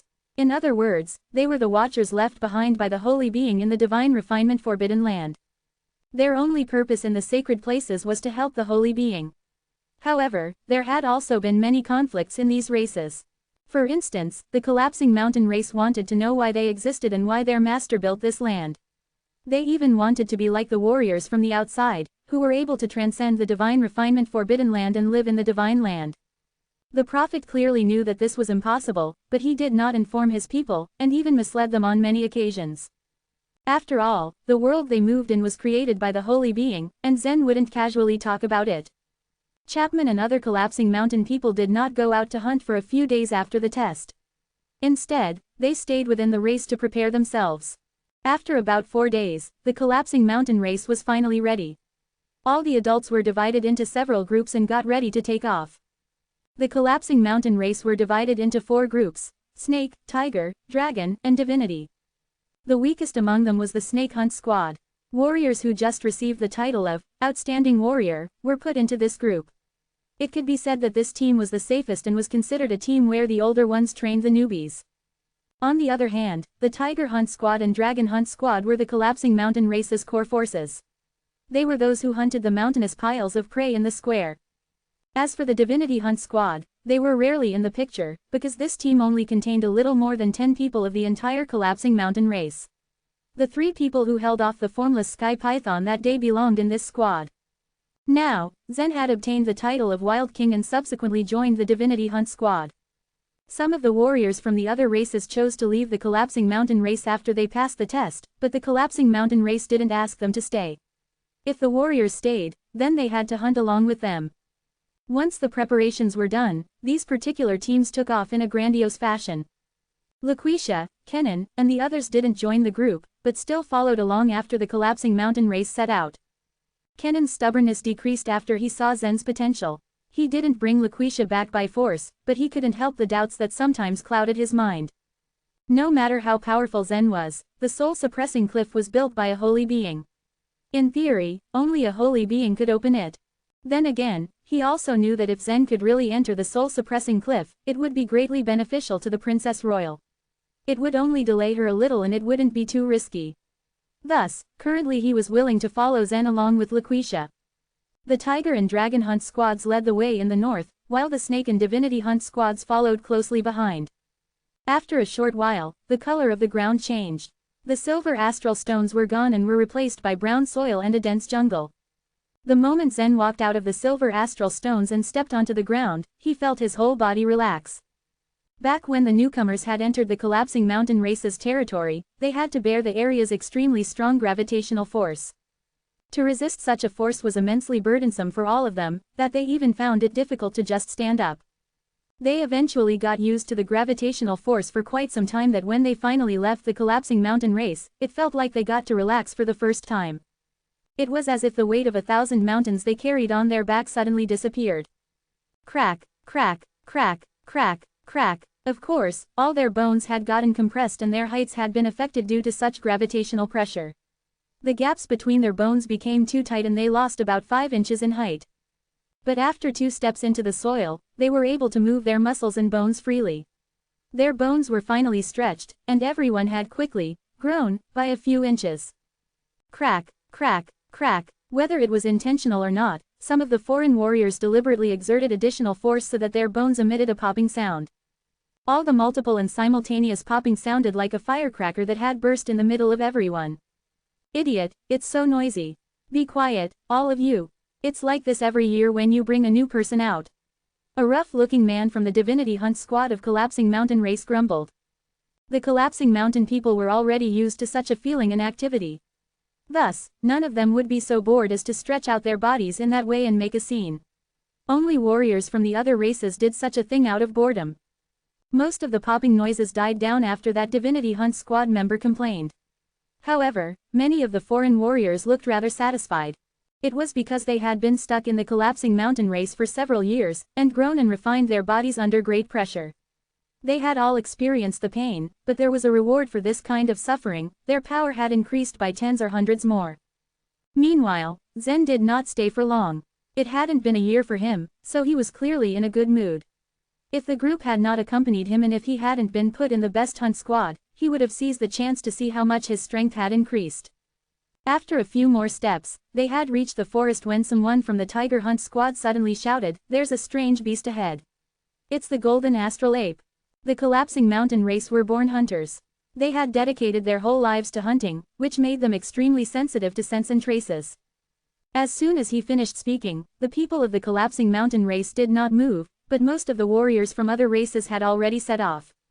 Their heavy stampede caused a massive force to explode under their feet, which created many craters on the ground. Some of the warriors were caught off guard and fell into the craters. The collapsing mountain race's hunting rules required the Tiger Hunt squad to look out for their prey first, then all of them had to thoroughly investigate the area before they could surround their target. That way, they could capture their prey to the greatest extent. However, the warriors from the other races had restrained their power for a long time. Everyone had only punched once during the assessment. Now that there was no gravity, they felt like birds who had been finally set free from their cages.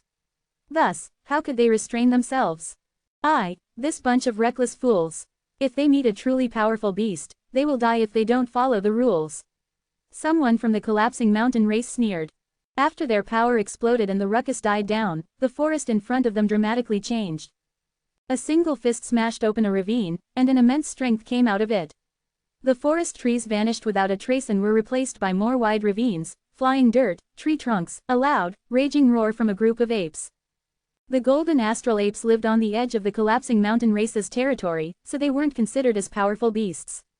They wouldn't stand a chance against the aggressive foreign warriors. While they were extremely agile, it still wasn't enough for them to escape the clutches of death. Puff puff puff. The golden astral apes that were hit immediately exploded into clouds of bloody mists. These suppressed foreign warriors weren't there to hunt, but they were there to kill. Zen's lips curved into a frown at the scene. It was true that it was easy for people to lose themselves after being suppressed for a long time. Such was the case with these warriors who were like wild beasts that only knew how to unleash their strengths. In next to no time, all the golden astral apes that hid within the forest were killed.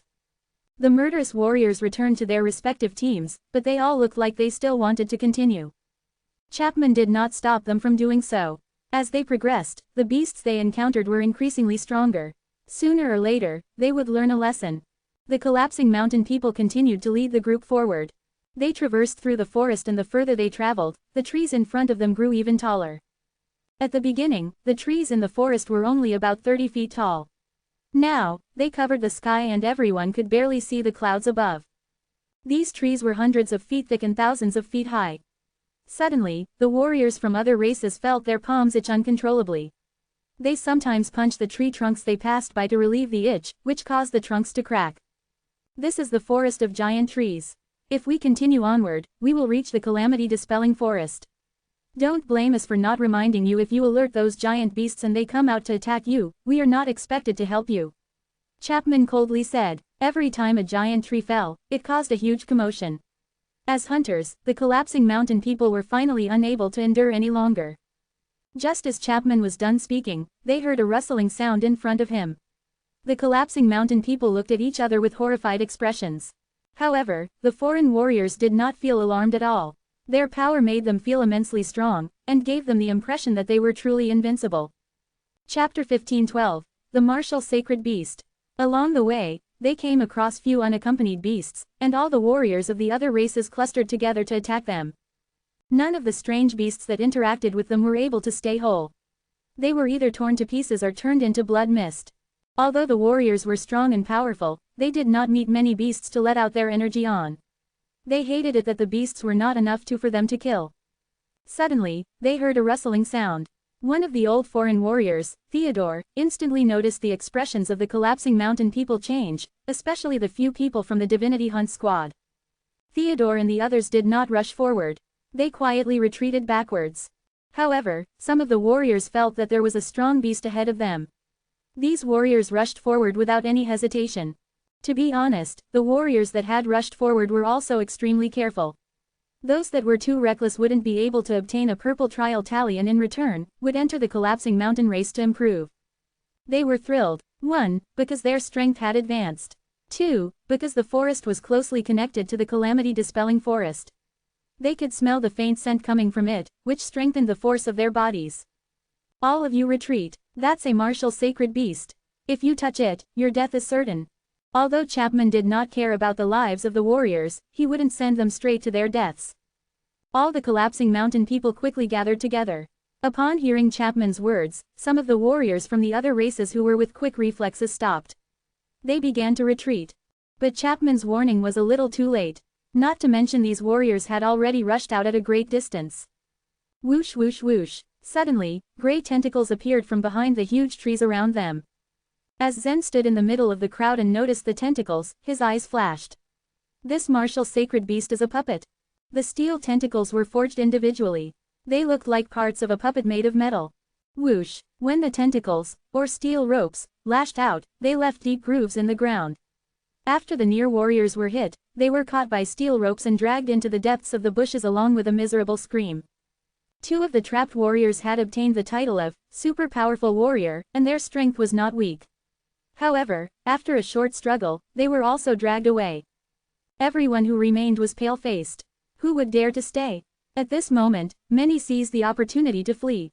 But, there were too many steel ropes. Under the continuous backlash, 7 or 8 foreign warriors were caught. Dragon Hunt Squad, open the demon sealing array.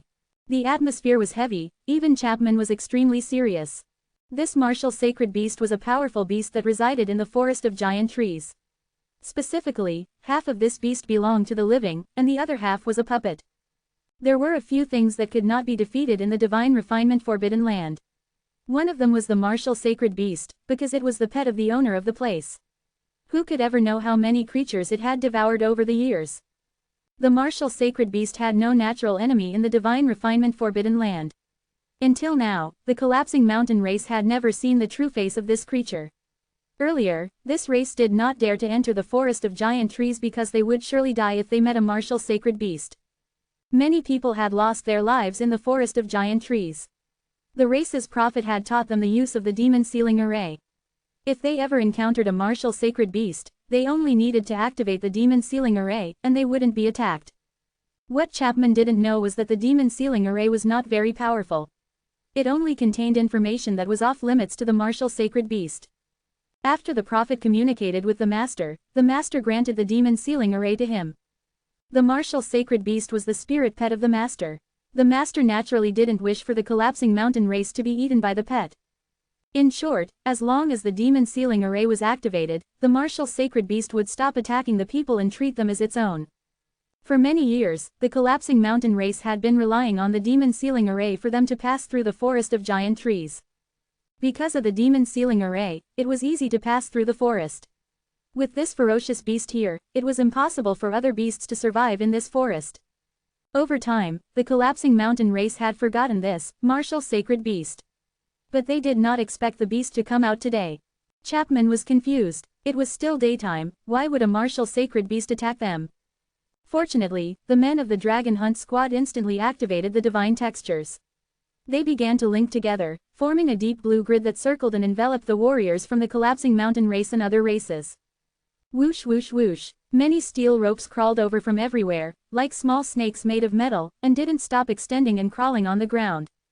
The moment the ropes touched the grid, they retracted as if they had been electrocuted. "Chapman, what's going on?"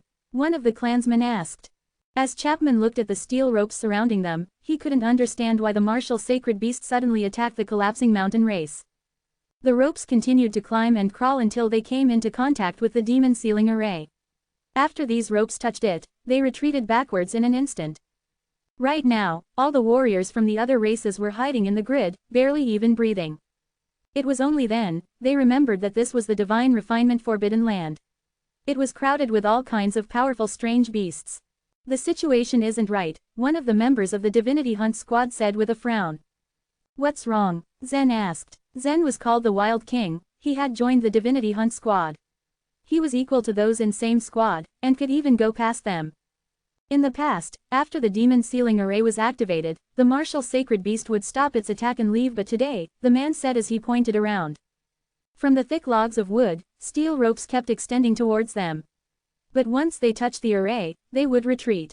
However, not long after, the ropes returned, as if they didn't want to give up at all. Chapman saw this, and his expression turned ugly. There should be something that the martial sacred beast wants from us. Something that a martial sacred beast wants. Zen's gaze flickered, but it ultimately landed on Laquisha. Laquisha was flustered as she met his gaze. She pressed her lips together. "Is it her?" Zen guessed. He noticed that the ropes nearest Laquisha were the most concentrated. However, these ropes seemed to be afraid of the array and weren't willing to break it. When he first entered the divine refinement forbidden land, the formless sky python had been chasing after this woman.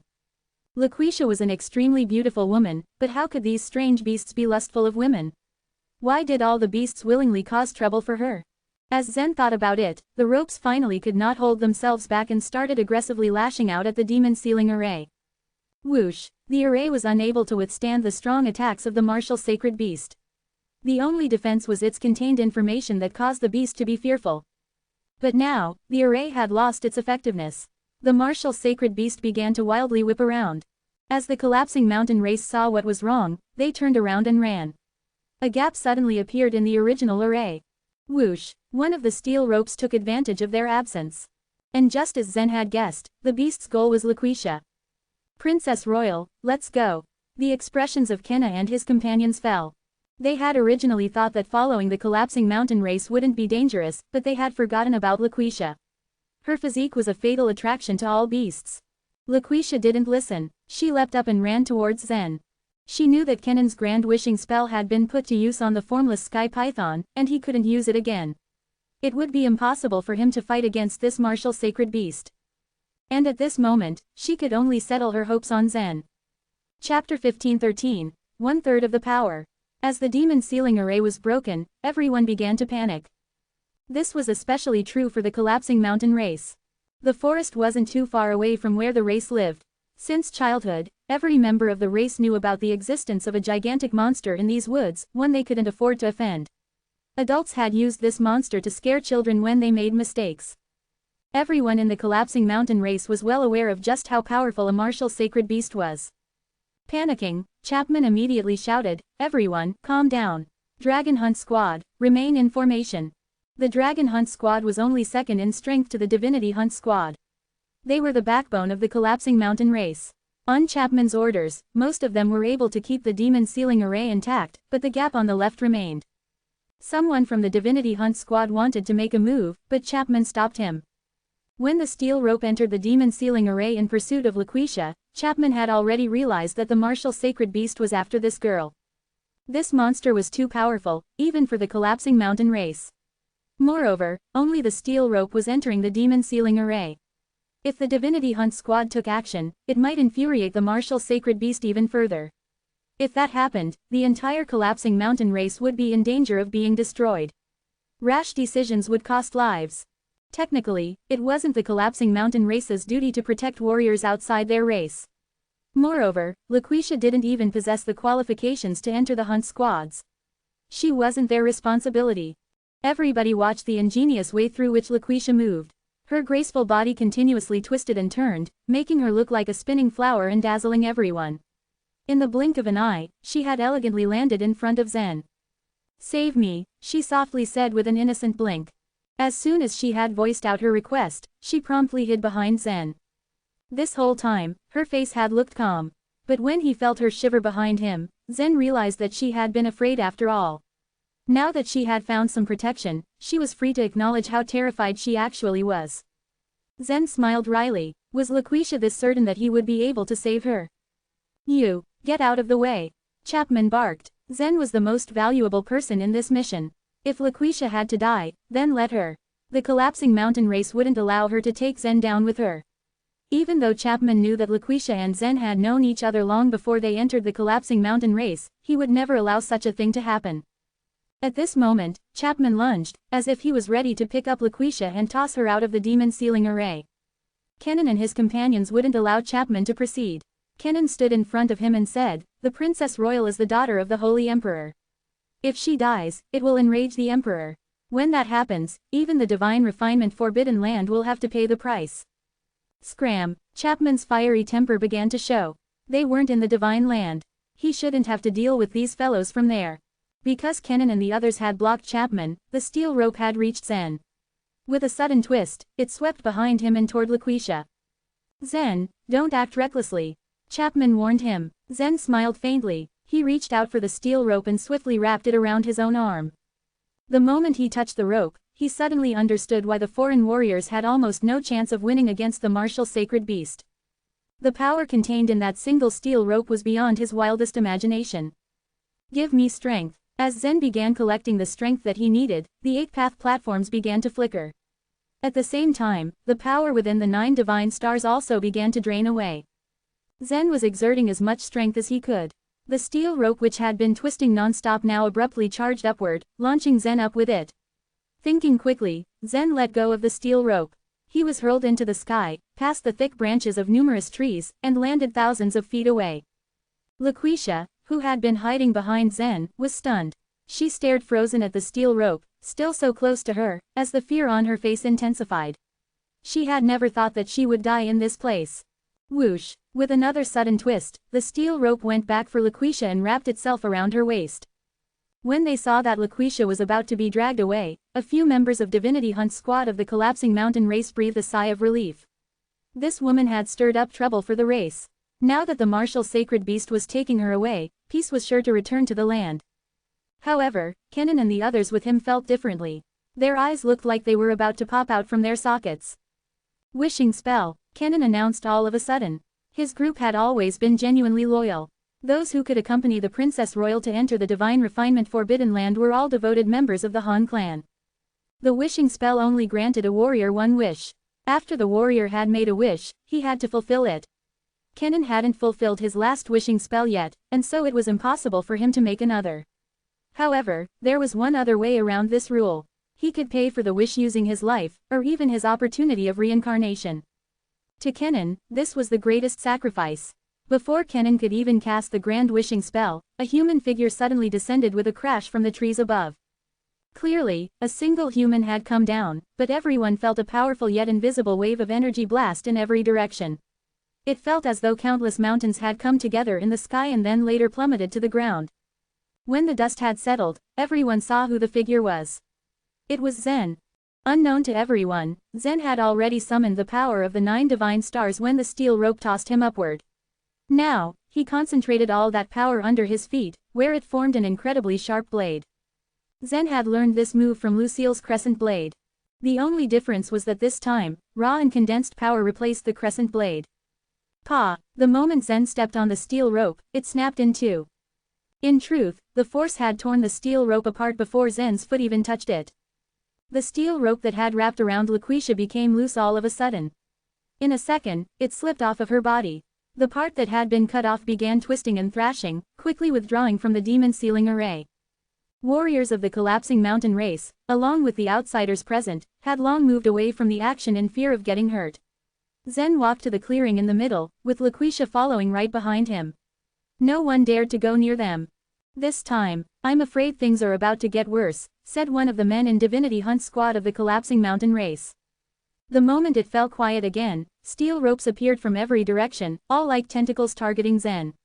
Each tentacle pierced through the demon sealing array and rushed toward Zen and Laquisha. Zen had angered the martial sacred beast. Clatter, clatter, clatter. Whenever the steel ropes wiggled, they made a noise. Everyone, including Chapman of the Divinity Hunt squad, stood where they were, not daring to move. None of them could win against a martial sacred beast. Luckily for everyone else, this beast seemed intent on going after Zen. The steel ropes passed over everyone's heads and rushed toward Zen in the middle. No one had gone against the martial sacred beast for ages, and now, Zen had even injured it, cut off one of its limbs. Zen took a deep breath as he watched the steel ropes roll in from everywhere. They were getting closer and closer. He pulled Laquisha toward him. "Come closer." Laquisha nodded and moved closer, pressing her hands on Zen's back. Right then and there, the 9 divine stars inside Zen's inner world began to shine with unprecedented brightness. When the people within Zen's inner world witnessed this phenomenon, they all knelt and touched the ground with their foreheads. They saw this as a direct command from the Venerable Creator. A baby born on this day would have the Venerable Creator's full protection for the rest of its life. Only a third of the power. Zen didn't know what would happen to him if he used that amount of power in one go. Once his strength reached a certain point, it would be difficult for him to estimate how much he should use, but he figured that the more he used, the better. At the moment, and with the short time that he had, using a third of the 9 divine stars' strength was his limit. Shortly, the invisible force spread out and formed a small sphere about 10 feet in diameter around Zen and Laquisha. No one saw it, but everyone felt it. Once the sphere had stabilized, everything within it, aside from Zen and Laquisha, was obliterated. Dead leaves, branches, dirt, and scavengers on the ground did not turn into dust but merely disappeared. Rumble, rumble. Unleashing this amount of power made the ground shake. It rumbled for a brief moment, temporarily deafening everyone. No one was aware that they had heard a loud sound. They only felt as though the entire world had fallen absolutely silent.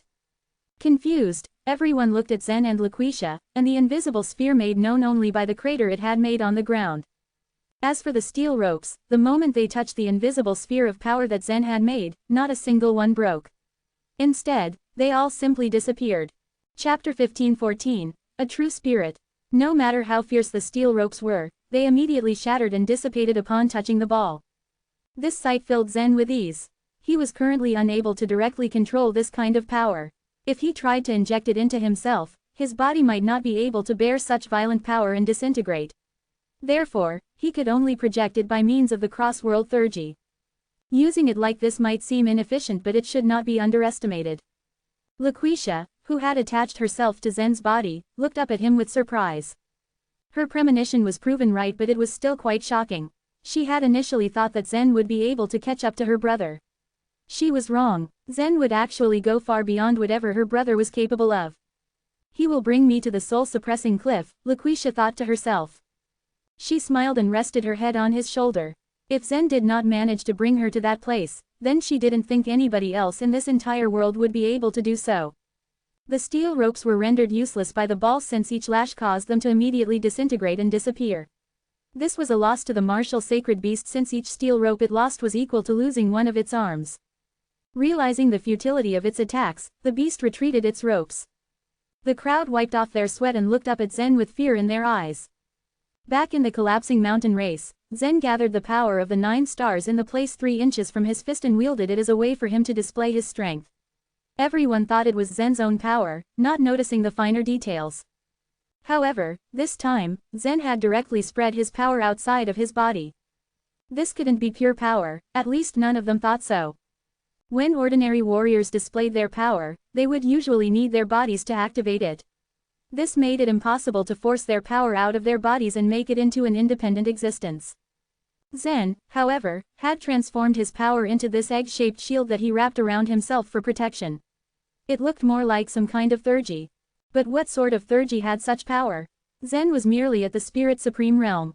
How in the world was he able to resist the martial sacred beast's attacks? World lords such as Kennen would be the ones with the strongest theurgy amongst everyone present. However, even Kennen's wishing spell wouldn't be enough to block all the beast's ropes. Zen did not just block them. His shield was actually strong enough to destroy them. None of them could have ever thought that Zen was using the cross-world theurgy to directly project his power from his inner world to the outside world. It was only after Zen allowed the ball to disappear that the group felt a sharp pain in their ears. Their hearing was temporarily impaired due to the high-frequency vibrations generated by the tremendous power from before. It took a while for the power to disappear, and when it did, they began to feel an unbearable pain in their ears. Some of the weaker warriors even had blood flowing out from their ears. Just as they recovered their hearing, the ground began to shake again. Thump, thump, thump, there were rumbling footsteps that echoed from somewhere not too far away, as if a huge creature was approaching at high speed. Rustling could be heard all around them. One by one, the trees began to fall in the distance. Each tremor made everyone's heart pound in fear. The tremors grew even more intense as the rumbling footsteps got closer and closer. Each step sent the warriors around 2 to 3 inches up in the air, so some of them deliberately fixed their feet on the ground to keep their balance. Boom, boom, boom, from the collapsing giant trees burst forth a huge creature. Everyone couldn't help but stare at the colossus. Is this a martial sacred beast? Zen's eyes narrowed. The martial sacred beast looked like a giant serpent but with 4 legs and a huge crown. On its crown were countless steel ropes that continuously wiggled. They seemed to serve as the beast's tentacles. What was even stranger was that half of its body seemed to be made of cyan and gray metal, while the other half was light green-colored skin full of grids and rhombus-shaped scales. It couldn't be considered as huge as they first thought it was when they heard it approach.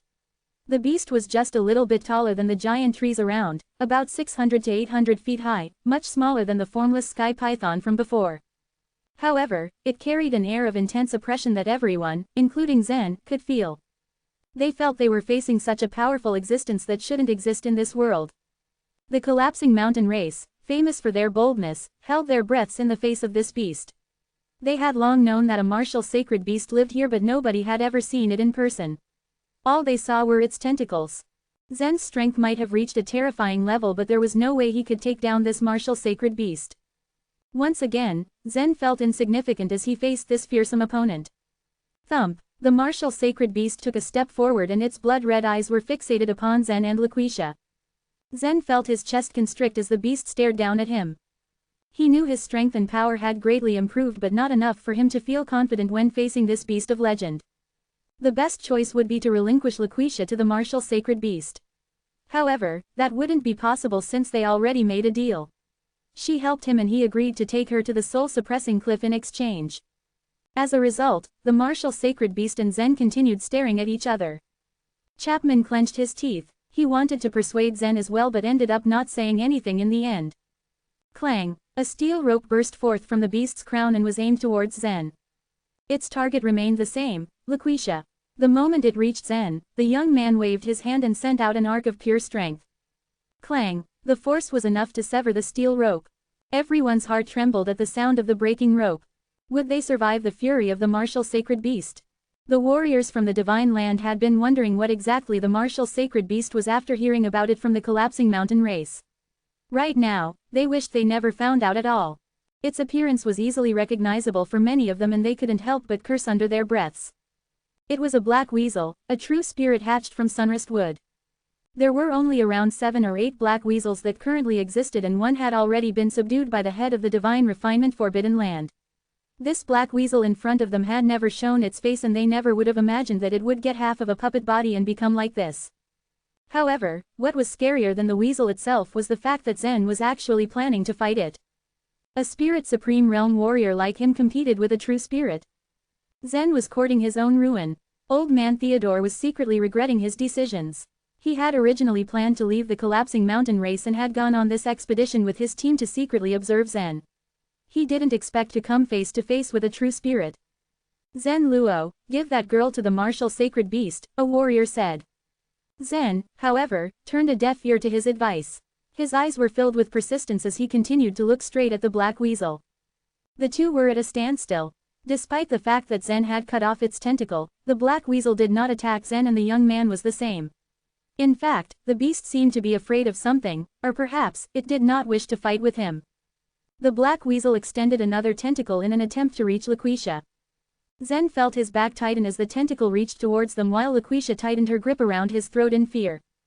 Kenan and his companions were far more knowledgeable and experienced than the ordinary martial artists in the Divine Land as followers of the Holy Emperor.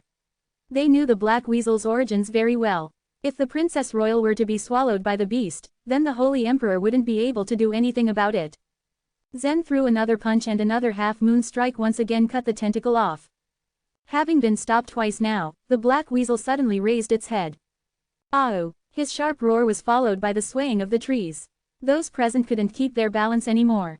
A large number of the martial artists from the snake and tiger hunt squads fell to the ground, and some even fainted.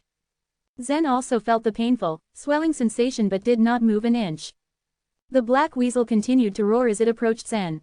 Only when the young man was within arm's reach did it finally stop. Zen clenched his fists tightly as his heart beat nervously fast. The beast was so close now that he could smell the stench from its breath. If the black weasel chose to swallow him all in one gulp, would he even be able to resist? Chapter 15:15, The Skyland Race. As they peered straight into each other's eyes, Zen could feel enormous pressure weighing down on him.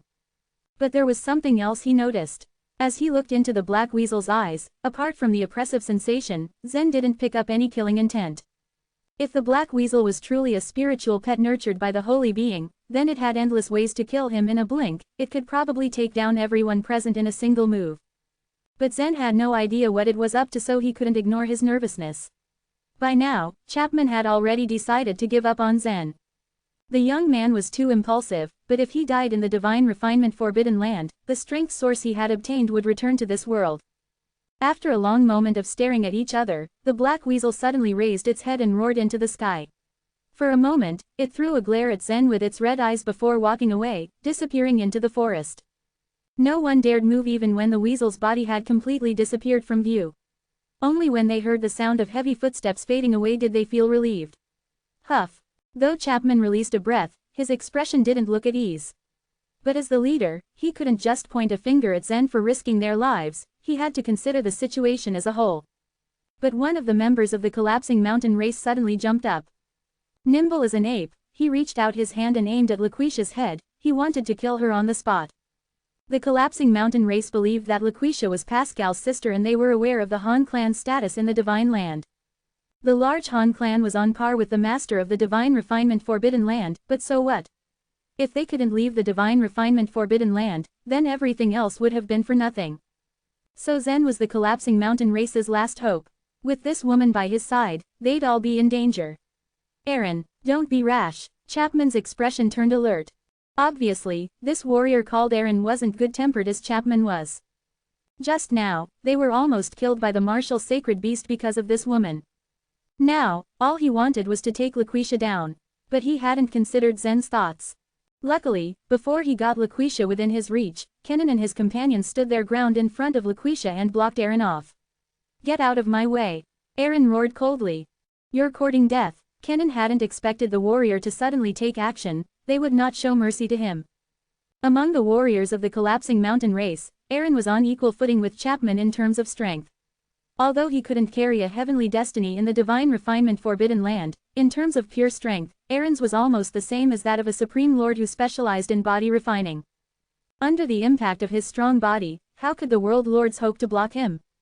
With a mere touch from Aaron, two of the world lords had their internal organs displaced instantly and they fell to the ground. But Kenan and the other world lords all came from the Divine Land. In the eyes of the Divine Land warriors, physical strength was merely a measure of a martial artist's power. But in a fight, it usually came down to a warrior's holistic strength. No matter how powerful one's pure physical strength was, it didn't equal invincibility. One could find many other ways to either avoid attacks of physical strength or weaken their opponent's strength. With a flick of his finger, Kenan made an S-shaped emerald jade appear on his left hand. When he pressed the jade with his finger and drew in air, a fishing net appeared before him out of thin air. It was as light as a feather. It began wandering in the air like willow catkins until it enveloped Aaron completely. The moment Aaron was enveloped, all the strength in his body was sapped. Suddenly, his attack came to a halt and his entire body turned soft to the point where he could barely remain standing. This fishing net, Zen's gaze froze. If Zen hadn't used the power of the 9 stars, his strength would have been far inferior to this warrior of the Divinity Hunt Squad. The fishing net was extremely magical. How did it manage to drain the collapsing mountain warrior's strength to such an extent? That's the strength reincarnating net, Laquisha explained, noticing Zen's puzzled expression. It's a supreme primordial weapon. It can completely absorb one's strength and reincarnate it into each thread of the net. In other words, after the net had absorbed Aaron's strength, it exerted the strength back onto Aaron. The greater the victim's strength, the greater counterforce it had. Aaron was trapped. Upon witnessing the scene, Chapman heaved a sigh of relief. Being too hot-tempered, Aaron was inches away from making a grave mistake. Zen was willing to risk his life to protect Laquisha. He wouldn't back down in the face of Aaron's attack. Later, under Chapman's meditation, Kenan removed the net entrapping Aaron when the latter gave up the thought of killing Laquisha under Chapman's persuasion. "All right, we can go on our way," Laquisha announced with a smile. Resting on Zen's back, she wasn't feeling nervous at all. In fact, she felt a strong sense of security. With a nod, Zen replied, "Then when are you going to get down from my back?" Laquisha merely stuck out her tongue and slid down Zen's figure. After going through the martial sacred beast crisis, the martial artists from other races turned much more obedient. Having finally made some achievements in cultivation within the collapsing mountain race, no one was willing to lose their lives so easily. The divine refinement Forbidden Land was originally quite a strange place. If they weren't careful enough and lost their lives because of it, they only had their bad luck to blame. The group had somehow stabilized, and with the collapsing mountain race's rich experience, they went through the rest of the journey more smoothly. On the way, they encountered a few strange beasts. The Tiger Hunt Squad and the Dragon Hunt Squad personally dealt with them and killed them. But after they crossed the forest of Giant Tress, they entered the calamity-dispelling forest. The number of strange beasts seemed to increase.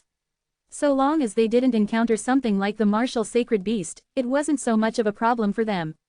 Even beasts like the formless sky python, the Divine Hunt Squad could deal with them. There was nothing to be afraid of. After about 14 hours, the groups passed through the calamity-dispelling forest. In front of them appeared a wondrous scene, a river that stretched across the very sky. The broad river was completely suspended in air, meandering all the way across the sky like a snake without a head or tail. "It's going to be dark soon. Everyone should pick up the pace. After we pass through this Sky Enlightenment River, we'll reach the Skyland Race's territory," a collapsing mountain warrior remarked. Day and night in the Divine Refinement Forbidden Land were completely different. Powerful existences like the formless sky python usually came out at night, but the martial sacred beast was an exception. "The Skyland Race, why are we headed there?" one of the other warriors questioned. "This is a joint operation by the 3 sacred places. Why do you still have so many questions?" The collapsing mountain warrior responded coldly, staring indifferently at the warrior who asked the question. Seeing that it was a warrior from another race that had joined the Snake Hunt Squad, the collapsing mountain warrior just didn't bother to explain much to him. If it was the kind of hunting in the past, they would have already made it back to the collapsing mountain race by now. But this time, it was different. They had crossed the calamity-dispelling forest and were going to gather in the Skyland Race. Apart from the Skyland Race, there was also the Harmony Race who would join this mission. Many years ago, the Aboriginals of the Divine Refinement Forbidden Land had already planned to take action numerous times, but now, the 3 races had joined their forces. The Collapsing Mountain Race had long since spread the news about Zen to the Harmony Race and the Skyland Race. They referred to Zen as the flame-proof warrior, attributing how he was unafraid of fire. He was the key to achieving their goals.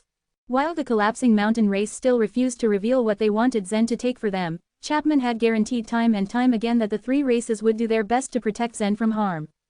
The moment everyone made it across the river in the sky, they felt a strong wave of life vitality pass through them. They had reached the Skyland Race's territory. Here, warriors could cultivate pristine life vitality, and the Skyland race was a sacred place for warriors cultivating life vitality. But the martial artists of the collapsing mountain race mainly focused on body refining.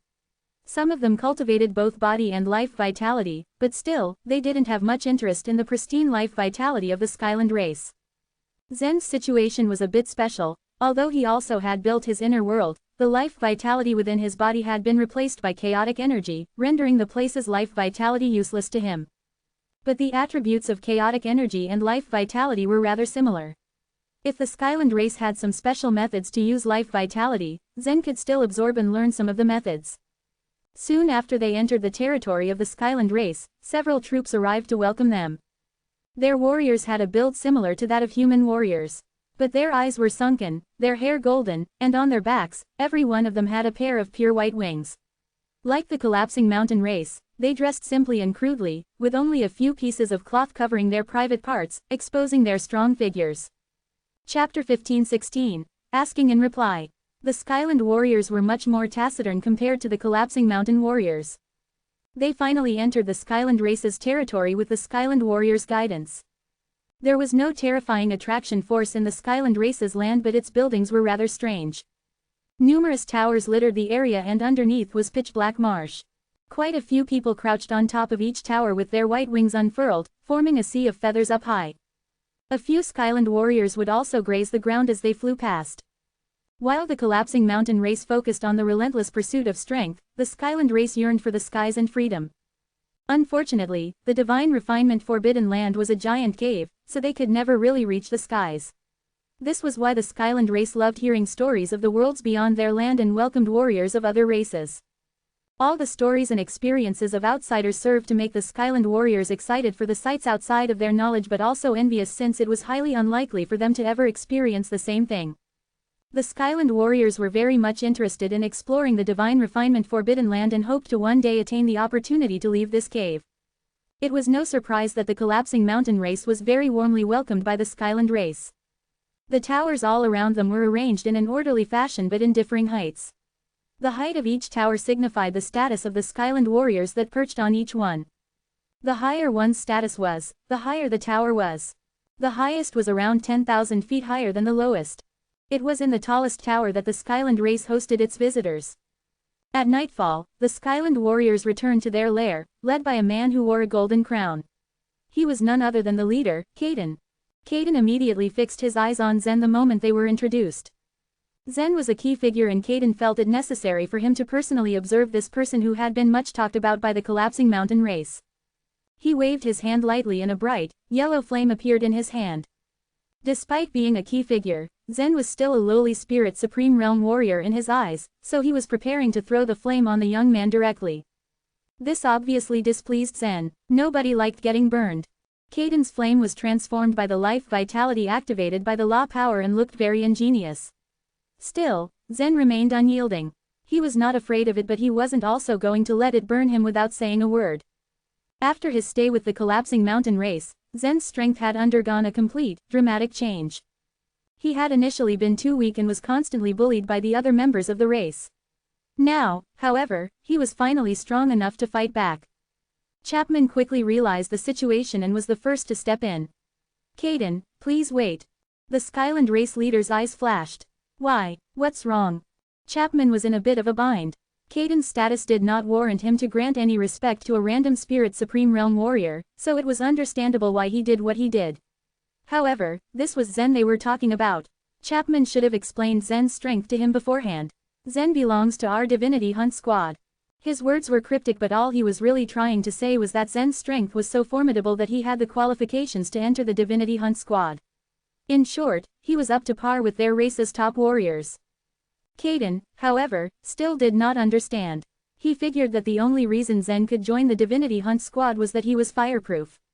There was no way a young man like this had the strength to actually match Chapman and the others.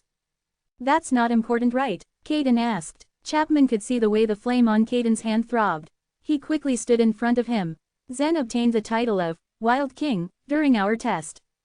His words shocked Caden greatly. "You must be joking, Chapman. Wait, this guy isn't really fireproof, is he? You're just playing with us, right? The Harmony race will arrive in a few days. You'll have to take responsibility for playing such tricks on us. He did not believe Chapman's words at all, and the collapsing mountain race leader's inability to explain things in a straightforward manner only added to his suspicions. What he couldn't figure out was why Chapman had to lie to him about this. Chapman smiled. It was partly his fault that Caden misunderstood. I'm telling the truth. Despite the seriousness of Chapman's words, a trace of doubt remained in Caden's eyes. It doesn't matter if it's the truth or not. I'll personally try it myself. Don't try to stop me. I'm not trying to stop you. I just wish you'd ask Zen's permission first, Chapman replied. He knew Zen wasn't aggressive nor bad-tempered, but he was still someone who should be given due respect. This wasn't a dialogue between the strong and the weak, and they could not easily ignore Zen's thoughts on the matter. Besides, Chapman had the lingering suspicion that the young might be way stronger than him. Caden finally understood Chapman's intentions. He then wondered if Zen really was that important. The situation greatly irked Caden. Brat, I've been told that no flame could ever harm you. I want to test this with my flames. Can I do that? Though his words were rude, Caden was already showing great respect by speaking to Zen like this. He was the leader of the Skyland race after all. But Chapman knew something terrible was about to happen when he heard Caden's words. Before he could say anything, Zen had already given his answer. I refuse, the young man said with a smile. The other senior Skyland members gasped at Zen's insolence. They didn't think he'd outright refuse their leader's request. Caden raised an eyebrow and laughed coldly. You're only a warrior from another race. Do you honestly think that you have the qualifications to refuse? Zen remained calm and collected. The qualification can be obtained by means of strength. It's not something that you can determine so rashly. Even the collapsing mountain members were surprised at this show of hostility from the young man. However, they had all been witnesses to Zen's strength firsthand. They had no idea where he got it from, but the way he fought against the martial sacred beast simply left a deep impression in their hearts. Chapman suddenly felt that it was his role to defuse the situation, but Caden already beat him to it. Then let's see if you have the strength to fight for it. The Skyland leader declared in a cold voice. In the end, Caden couldn't help but take action. He pointed his finger at Zen, and the yellow flame transformed into a thin, fiery snake that shot straight towards the young man. Each universe had slightly different rules, but these rules were made by holy beings. Each world built by them was always under the influence of the divine land, so the difference between worlds and creatures wasn't too great. Caden believed that Zen was just an ordinary warrior like most of them and would also be burnt by the fire. The Skyland members all waited for the result. They all thought that Zen was too arrogant and reckless for his own good. If he survived their leader's flame, then that meant he was truly fireproof. If not, then he deserved to burn to death. Laquisha sat silently beside Zen. The flame which headed towards him looked stronger than the one from the calamity-dispelling wood. However, it was nothing compared to her special flame. There was no way it was going to harm him. However, she also figured that Zen wasn't going to let the flame touch him at all anyway. Zen stood on the spot, unmoving. However, in a split second, he activated the 9 stars and let them flash. He had already used 1/3 of the 9 stars' strength that day, and he discovered that that power wasn't something that could be obtained without limits. The more he used it, the dimmer the light became. However, there was no need to use so much power anyway. Just 30% was enough to deal with the troublesome fiery snake. This strength of the 9 stars turned into a solid shield in front of him that devoured the fiery snake fully. Caden pulled a long face. With a heavy swipe of his finger, he let out multiple fiery snakes all at the same time. Their color also changed from bright yellow to deep red. He wasn't pulling his punches this time around. However, the result remained the same. Zen seemed to have an invisible wall in front of him that absorbed Caden's snake projectiles every time. Do I have the strength and qualifications? Zen asked indifferently. Chapter 15-17. Imagine all kinds of delicacies. Zen's question met a ringing silence from all the warriors of the Skyland race. The collapsing mountain race guarded the strength source, while the Skyland race possessed the pristine life vitality. Everything in this divine refinement forbidden land was formed by life vitality. The Skyland race was where the vitality between heaven and earth had originated from. With such a unique advantage, the Skyland race's talent in using the life vitality was far greater than that of the other races. Their techniques of using life vitality to activate various laws were, obviously, ingenious. As the leader of the Skyland race, Caden was undoubtedly very powerful. He had already activated the fire law and pushed it to its limit, but with no effect on Zen. What was even more surprising was that Zen wasn't moving at all. It looked like he was withstanding Kaiden's flame effortlessly, cutting an impressive figure as he stood there. It was obvious that Zen had never taken the Skyland race seriously. It was at this moment that Kaiden started to believe Chapman's words. This guy really had obtained the title of Wild King, and his real strength was perhaps even more than that. But he had spoken so arrogantly to him before. And as the leader of the Skyland race, he was now caught in an embarrassing situation. It was impossible for him to arrange an assassin to kill Zen. Chapman would be the first one to oppose it. Seeing that the flame could do no harm to Zen, Kaiden had no choice but to make it dissipate. He then snorted and said, "I hope you really are as strong as Chapman has claimed. Or the emerald flame would have burned you to ashes." "You don't have to worry about that," Zen said with a soft chuckle. "Remember, I am only cooperating with the collapsing mountain race." Kaiden's face darkened at his words, but Chapman continued to ease the situation. At the same time, he agreed with Zen, "That's right. Our collapsing mountain race and Zen are cooperating with each other. Kaiden, you shouldn't be so rude." "Chapman, the collapsing mountain race had cooperated with an martial artist from another race." Kaiden doubted if Zen was powerful enough to work with them. Even when Pascal had become the leader of the collapsing mountain race, many warriors in the race had opposed it. The 6 races in the Divine Refinement Forbidden Land were essentially very xenophobic. For example, there were often warriors in the collapsing mountain race who demanded to seal off the sacred spring mountain and forbid the martial artists of other races from entering it. This had often happened in the Skyland race, Kaleidoscope race, and other races in the Divine Refinement Forbidden Land. But the rules of the 6 great sacred places for cultivation were set up by the prophets, and the prophets followed the orders of the master of the Divine Refinement Forbidden Land. It was impossible for them to attempt to change the rules. So even though the 6 great races were xenophobic, they still had to unwillingly accept martial artists from other races to cultivate, and provide assistance to help them improve themselves. This reluctance deepened the Aboriginals' xenophobia. Deep down in their bones, they believed that the martial artists from other races were here to take advantage of them. Now that Chapman had confirmed that the collapsing mountain race was cooperating with Zen, to Kaiden, it felt like an act of degrading themselves. He had thought he had misheard it at first. But as he thought back to Chapman's behavior and opinions throughout it all, Kaiden realized that it wasn't that strange at all. As he watched realization dawn on Kaiden's face, Chapman sighed. He strode forward and whispered something in Kaiden's ear. Kaiden's expression changed again as he listened to what Chapman had to say and then stared intently at Zen.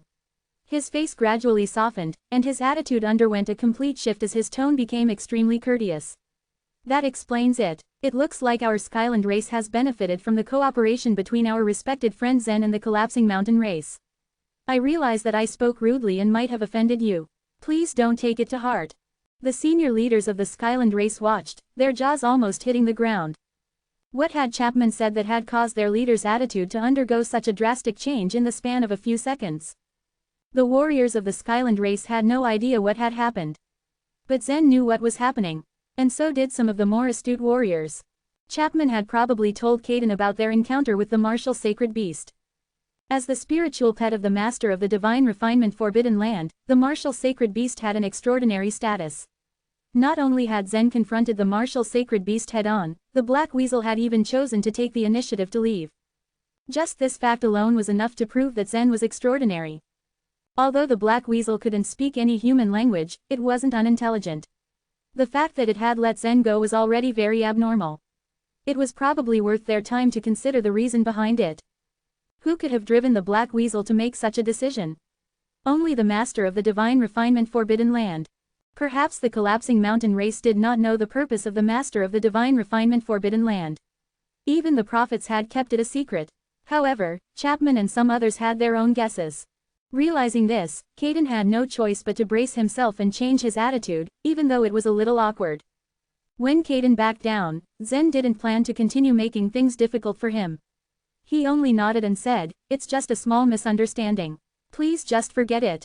Kaiden might have put his pride aside, but the other warriors of the Skyland race weren't about to. They didn't know what had happened and they simply hated Zen for it. Once this was over, it was time for the meal. When the collapsing mountain race came to visit, the Skyland race usually treated them with abundant food. Kaiden waved his hand, and dozens of Skyland race members flew over. In their hands were piles of exquisite plates and wine cups, which they placed one by one before the guests. But the plates were empty. Zen was curious as he looked at the plate before him. Just what food was the Skyland race going to serve them? Since this was a sacred land for cultivating life vitality, the martial artists here cultivated life vitality and didn't need to eat food. They could just devour the vitality between heaven and earth to sustain themselves. What happened next confirmed Zen's deduction. The Skyland race was indeed different from the collapsing mountain race. The collapsing mountain race needed to hunt a large number of rare and unique beasts for food, the flesh and blood of which would help the warriors greatly in refining their bodies. But the food of the Skyland race was life vitality. Once the plates were put in place, a dozen women of the Skyland race appeared. These women were slim and beautiful, in great contrast to the tall and sturdy women of the collapsing mountain race. Martial artists from other races drooled as they saw these women, feeling that they were beautiful enough that they could feast their eyes upon them. The ladies had their hands clasped together before the plates and closed their eyes in meditation. The spiritual projection technique. Zen gasped, surprised. As the women imagined through techniques of meditation, the rich life vitality in this place began to condense. Emerald green lights began to flicker from the plates and a fragrance began to waft through the place. In the blink of an eye, all sorts of fruits and meat appeared on the plates, the cups filling with fragrant wine. Zen was speechless. The spiritual projection technique was a method to control life vitality at the entry level. But when martial artists cultivated, they could devour life vitality and directly absorb the vitality between heaven and earth. The Skyland race had maintained their tradition of eating meals, but they did not eat minced meat or grains. They used the spiritual projection technique to serve the purpose. These beautiful women were the cooks of the Skyland race. The spiritual projection technique they had cultivated since they were young was to imagine all kinds of delicacies. The best food in the world was still in one's imagination. After all, people's imagination was a wonderful thing. Under the constant training, the food they came up with through spiritual projection became exceptionally rare delicacies. Of course, the food was only a mass of life vitality. It was similar to absorbing the vitality between heaven and earth when it was gulped down. The only difference was that it could satisfy one's appetite. Ha ha, I miss the delicacies of the Skyland race every day. Although this food couldn't fill my stomach, its taste is first class. We'll eat this first, and then we'll divide the prey. Chapman smiled, impatient to get his hands on the plate. The collapsing mountain race didn't absorb life vitality. To them, eating all this food was the same as not eating it at all. But the delicacies of the Skyland race had always been tempting to them. They had had a good harvest in the journey through the calamity-dispelling forest. That prey could wait. What they wanted to do right now was satisfy their taste buds. Once the woman of the Skyland race had finished her meditation, she turned to Zen and bowed. "Please enjoy your meal," she said and walked towards the next martial artist. It wasn't long before every plate was filled with all sorts of delicacies. Zen was curious since Chapman had praised the food so much. He took a few grapes and popped them into his mouth. Sweetness exploded on his tongue. The rich sweetness wasn't cloying but was completely different from what he had experienced before. He swallowed the food and once it entered his stomach, Zen could feel it turn into life vitality that began to enter his inner world. But the moment it entered, it was instantly annihilated by the chaotic energy. His inner world had long since been unable to contain life vitality. Chapter 15:18, Innocence. There was a lavish spread for them, including all types of luscious fruits, juicy meat and different varieties of fragrant wines. As he savored them, Zen realized that this Skyland race really knew how to enjoy themselves. These varied spread of delicacies could be credited to the women from the Skyland race who were extremely good at visualizing food. Their creativity with visualization had even surpassed Zen's imagination. He was amazed at their ability to combine taste and life vitality so perfectly. All the warriors from the collapsing mountain race as well as from other races were also enjoying themselves, savoring each delicacy with delight. If they finished the food on the plate, those girls would come back and close their eyes to meditate. They would transform life vitality into food, and it would be different delicacies every single time. After their special meal, the Skyland race made arrangements for everyone to stay. They decided that they would stay in the territory of the Skyland race for a few more days, until the Harmony race arrived. After that they would proceed with action. Zen stayed in one of the pagodas and during the whole night of meditation, observed the development of his inner world.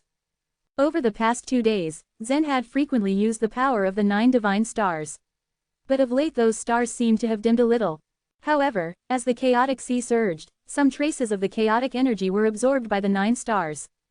Chaos could transform into all things. Everything within the divine land evolved from chaos, including life vitality. Holy beings cultivated life vitality and turned it into the universe, hence everything in the universe evolved from life vitality. Therefore, it was expected for the 9 stars to absorb chaotic energy. So wasn't it likely that the creatures evolved from chaotic energy would be at a higher level than him? Zen was born in the universe, so considering this, he was formed from life vitality. He could be considered a secondary creature, while the creatures in his inner world were actually of a higher level. Zen couldn't help but smile at that thought.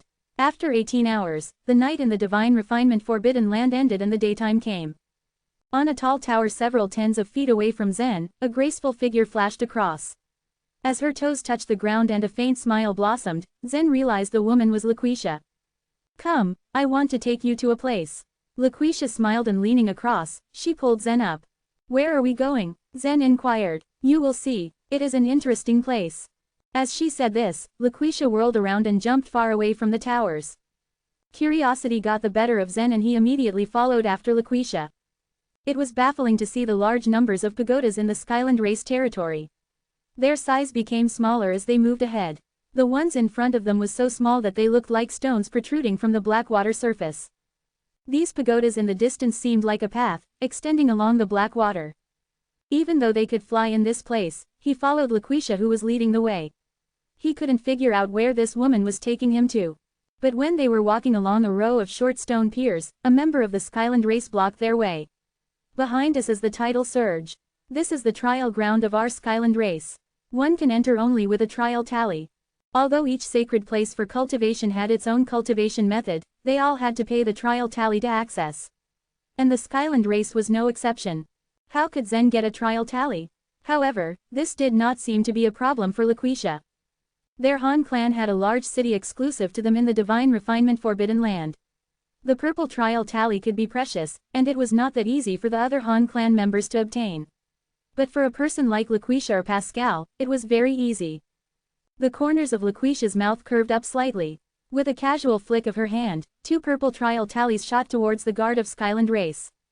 After a close examination of the 2 trial tallies, the guard allowed them to pass. As he continued to walk forward, Zen noticed that the black water beneath his feet started to surge, rolling forward in waves. At the same time, wide platforms appeared before them. It was as though giant mushrooms had sprung up on top of the black water. There were over 1,000 warriors on these platforms. The majority of them were warriors from other races and the remaining few were from the Skyland race. This was something Zen could deduce. When a warrior cultivated, they would rarely choose to improve themselves through the body refinement. The vast majority of them cultivated life vitality. Most of the warriors that entered the divine refinement forbidden land would first look to enter the Skyland race's cultivation sacred place. Once they obtained the purple trial tally, they would enter this place at the first possible moment. If Zen had been teleported to a normal place and obtained the purple trial tally, he probably wouldn't have chosen the Skyland race. After all, there was no need for him to cultivate life vitality. As Zen and Laquisha entered, the warriors from the other races on the platforms glanced at them. When they looked at Zen, they were expressionless, but when they saw Laquisha, some of them frowned and revealed a trace of fear. They were relieved when Laquisha did not go up the platforms. "What are we doing here?" Zen looked confused. "Just come with me," Laquisha said with a laugh. "But there's one thing I need your help with." "What is it?" Zen asked. "Help me beat up someone," Laquisha said. "No," Zen firmly refused. The woman had indeed helped him before, but Zen had only agreed to help her enter the soul-suppressing cliff. That was called for, and Zen had also saved her in the forest of giant trees. He was definitely not one of Laquisha's henchmen to bid at her orders. Laquisha curled her lips, revealing a bitter expression. But immediately her expression changed as if she had thought of a plan. As he continued forward, Zen discovered that these mushroom-like platforms varied in size. The further he went, the bigger the mushrooms became. At the same time, the fighters on the platforms looked stronger. Finally, Laquisha brought Zen up with her and stepped onto a platform with a diameter of over 1,000 feet. There were only over 100 cultivators on this spacious platform, so they could move around freely on it. The moment Zen jumped onto the platform, the warriors from other races glared at him with furious expressions. Zen was slightly stunned after seeing their expressions. However, at this moment, the black water below began to surge violently. A whirlpool appeared under every platform, and Zen's platform had the largest whirlpool. Swishy swash. The warriors who had been glaring at Zen and Laquisha, shifted their focus to the water as the intense sounds of waves crashing against each other echoed through the air. The platform began to fill with round divine textures. At the feet of Zen and Laquisha, a divine texture had also appeared. Quickly, infuse your life vitality into the divine texture, Laquisha suggested. What for? Zen asked cautiously. Just try it, Laquisha urged at him. By now Zen had already guessed something serious was going on. He was no fool. From the moment he had entered this place, the warriors on the platform had been on high alert. It was evident that there was limited source in the platform. According to Zen's estimation, this kind of resource should be comparable to the strength source. After all, the Skyland race was a sacred place for cultivation that was on the same level as that of the collapsing mountain race. They would also have to pay the purple trial tally. As for the resource on each platform, it was definitely limited. That was why the warriors were wary and didn't want the newcomers to join in. Right now, the platform beneath Zen's feet was the biggest, but there were only over 100 warriors on it. This was even more abnormal. The only probable reason was that no ordinary warriors from other races would dare to step foot on this platform. Now Zen understood as to why Laquisha required his help to beat someone. But Zen did not mind it much. By now even he was curious about this place and wanted to see what exactly this tidal surge was. Zen was naturally unable to infuse his life vitality into the divine texture, but he could easily replace it with chaotic energy. With this thought in mind, Zen extracted a trace of chaotic energy and poured it into the divine texture beneath his feet through the meridians in his legs. Laquisha was also extremely focused at her task. As her 10 slender fingers intertwined with each other, she formed a colorful life vitality stream and poured it into the divine texture below her feet. The instant the chaotic energy was infused within, the divine texture slowly rotated, as though something was about to escape from it. Clatter, clatter, clatter. At this moment, the flowing black water beneath them had intensified even further, along with the luster of divine textures. After a strand of chaotic energy entered, it was quickly devoured by the divine texture. Zen could only replenish one at a time. For ordinary divine texture, a single strand of chaotic energy was more than enough to be poured into it. But Zen continued to pour in several strands of chaotic energy, all of them being sucked dry by the divine texture beneath his feet, as if it was a bottomless pit. A look of curiosity appeared on his face, but he didn't know what the purpose of this divine texture was. However, the amount of chaotic energy in his inner world was so vast that it didn't matter much. He continuously kept infusing the chaotic energy into the divine texture. Although a great deal of chaotic energy had been injected into it, it was still a drop in the chaotic sea. The black water surged upwards and the waves continued to crash for another 5 minutes. Soon it calmed down. As soon as the black water calmed down, black crystals began to shoot out from the divine texture beneath everyone's feet. The black crystals were about the size of a finger, and they fell to the ground with a clattering sound. Many warriors looked relieved the moment the black crystals shot out. They immediately grabbed them in their hands before they fell into the water. Around 3 to 4 black crystals would appear next to each martial artist. Most people would choose to swallow them at the first possible moment. The bigger the platform, the more black crystals it could extract. Zen and Laquisha's platform was the largest. It was 7 or 8 times larger than the surrounding platforms. Because the number of warriors on this platform was less, each of the divine textures should have churned out around 30 to 40 crystals. But on this platform, the 100 warriors including Laquisha, had yet to refine a single black crystal. They were all glaring at Zen, as if they wanted nothing more than to kill him. But apart from anger, the warriors were also filled with wonder and disbelief. The black crystals were being produced from the divine texture at Zen's feet. In the blink of an eye, the black crystals surrounding Zen piled up like a small mountain. There were probably 4,000 to 5,000 of them. Sensing the strong hatred from those people, Zen revealed an innocent smile on his face. He shrugged his shoulders apologetically, indicating that he didn't know how it happened. He didn't know what these black crystals were, either. Chapter 15:19, The Rule. What Zen didn't know was that by setting foot on the largest platform, he was violating an unwritten rule, something very taboo. Although the 6 great sacred places were all equals, the one in the Skyland race was undoubtedly the most popular. It wasn't just because of the great number of warriors that cultivated their life vitality here, but most importantly, the pristine life vitality cultivated by the master of the divine refinement forbidden land that was extremely famous in this divine land. Absorbing pristine life vitality here was the equivalent of being a holy being's personal disciple. Truly of utmost importance.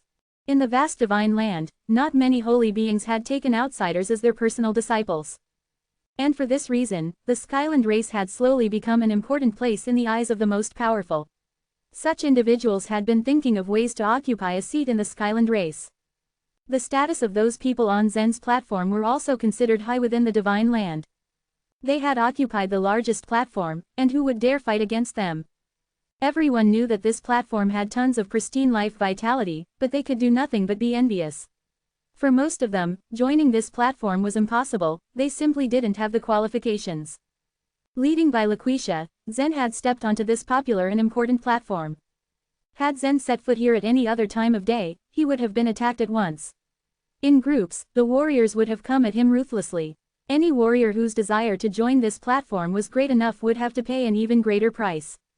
However, Zen and Laquisha's arrival on this platform just happened to coincide with the start of the tidal surge. It meant that at the time, everyone was busy refining their pristine life vitality, which was a kind of precious black crystal. Of course, this didn't mean that Zen was totally off the hook. They could only wait to deal with him until they had completely extracted all the pristine life vitality. Every bit of pristine life vitality was considered incomparably important, and no one here was willing to waste it. Not even to punish Zen. In their opinion, it wasn't an urgent or pressing matter because Zen and Laquisha could only refine 10 or 20 crystals of pristine life vitality. That wasn't much and they didn't really care because they'd just make them obediently hand them over later. But they were very, very wrong. And the result was far beyond any of their expectations. The Skyland race actually had their own personal reasons for setting up such divine textures on these platforms. It came down to the fact that this place was still considered sacred for cultivation. Only with competition and confrontation, everyone would speed up their refining speed. The person who poured the most life vitality normally refined the most pristine life vitality.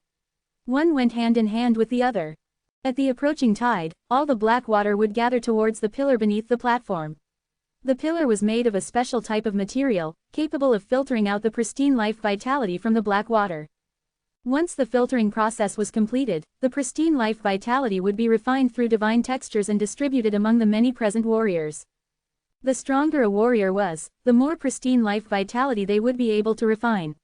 Even when on the very same platform, one warrior could refine 50 crystals of pristine life vitality, while another one might only refine 10. The amount of pristine life vitality depended on their own capability. However, Zen's chaotic energy was several times stronger than any life vitality. If vitality between heaven and earth was the basis for the entire divine land, then chaotic energy was the basis for the entire revolution of chaos. After Zen had injected so much of the chaos, the result became unpalatable for the others. He had monopolized almost all of the pristine life vitality by himself. The black crystals that should have been scattered beneath the feet of the many warriors were all piled beside Zen instead. Laquisha, shouted an enraged voice. In the middle of the platform was a lady wearing a purple robe. Her long skirt fluttered from her waist, revealing a pair of slender white legs. She was glaring at Zen and Laquisha. Her beautiful face was filled with anger. Beside the girl was a young master wearing jade-colored brocade clothes. His eyes were also emitting a cold glare. "Oh, my little sister, why do you want to say to me?" asked Laquisha. With a wave of her hand, a crisp, jingling sound rang out and dozens of black crystals gathered above her palm at once. She gently blew on them, and the black crystals instantly dissolved, changing into streams of black light that flowed into her body as she breathed. "Sister." Zen was slightly surprised at her reply. Whoosh! The purple-robed woman's body flashed and appeared before the two of them in a split second. She looked directly at Laquisha and asked, "Who is your sister?" Just as Laquisha was about to speak, the young master in brocade also appeared, frowning as he sized up the pile of black crystals beside Zen. He smiled faintly at Laquisha and said, "Our big sister actually found a strong helper, but seems to me like he's just a secondary creature. Correct me if I'm wrong." "Humph, who's your sister?" asked Laquisha, but before anything could come out, the young man turned his head to look at Zen, his tone changing at once. "You are nothing but a mere secondary creature and don't even have the right to set foot within this place.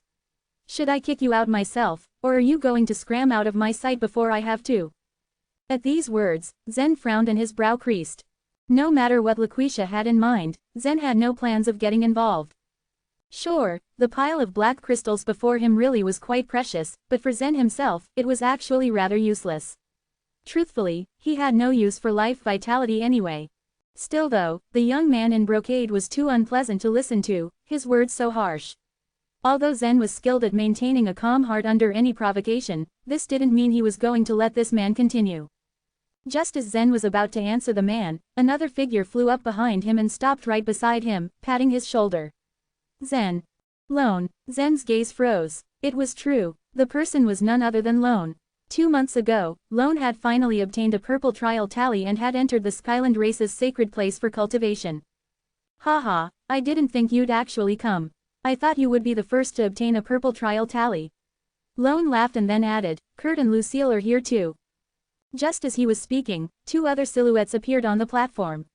Lucille and Kurt, of course. They greeted Zen one after the other as they came over.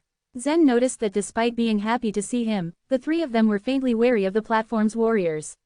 It was apparent that these godly geniuses weren't willing to become enemies with them. Once this thought had crossed Zen's mind, a smile appeared on Lone's face. Master Chin, this is my friend's first time entering this place. He doesn't know the rules here and is innocent. Please calm your anger. The 3 others, on the other hand, had already been cultivating here for quite some time now and therefore, they were already familiar with the rules. Lucille, Kurt, and the others were considered the pride of the heavens, but there was no supreme lord to protect them here. Moreover, these people all were powerful in the divine land. Being only secondary creatures, they didn't even come close in comparison. Worst of all though, they all had powerful backgrounds. The Chin clan's young master was a perfect example. His clan had forever occupied a specific teleporting area. Both Lone and Kurt were teleported there. They knew very well that the young master's background was anything but ordinary. At first, because the 3 of them were too busy refining the pristine life vitality, they didn't notice Zen. When they were almost done though, they suddenly realized that the atmosphere wasn't right. Looking outward, they noticed a large pile of black crystals sitting next to a single warrior, while the others had very few. Who was this guy? Why was he so amazing? Upon taking a closer look, the warrior's figure began to look familiar. Was that really Zen? Uh-oh, he had gotten himself into big trouble. That was why Lone had hurried over. He first apologized to young Master Chin. Although the young master hadn't paid much attention to Zen up until now, and in fact, he had even told him to scram earlier, he was now changing his mind. The enormous pile of black crystals had really grabbed his attention. He sneered coldly at Lone and said, "You know the rules around here?" "Not exactly. Please explain, Master Chin," said Lone. Lone caught Zen's eyes gloomy and mouth agape as if he wanted to speak. He quickly tugged at Zen, still smiling at the young master. Watching the scene, Kurt and Lucille muttered to themselves, hearts heavy. Troublesome, this young man isn't going to be any good. These platforms belong to the Skyland race. And although they were occupied by the Divine Land warriors, they didn't have any written rules. Those that were completely unaware and jumped onto these platforms would usually be driven away by these Divine Land warriors. If any troublemaker dared to defy them, they would be beaten up and thrown into the black waters below. And now, since a rule had suddenly appeared, they knew that this fellow couldn't have any kind actions to share. Whoever steps onto this platform will first lose both their legs. That is the rule. Young Master Chin's face suddenly revealed a trace of malice. If the 4 of you want to leave, then break your own legs. And naturally of course, the 4 people he was referring to were Zen, Lucille, Kurt and Lone. He absolutely dared not to break Laquisha's feet. Laquisha was listening in and when she heard this, she was immediately overjoyed. She was afraid that Zen would stop the incident and be dragged away, which wasn't a show she wanted to see. Chapter 1520, Threat and Enticement. When Quentin Chin suddenly announced a new rule, the other warriors on the platform shared knowing smiles. Anyone who was qualified to enter this platform for pristine life vitality refinement most probably had an extraordinary background. The warriors were angry that Zen had nabbed away the pristine life vitality produced by this round of tidal surge. But if this man was wise enough and left the pristine life vitality behind, then he wouldn't cause too much trouble. They hadn't actually lost anything.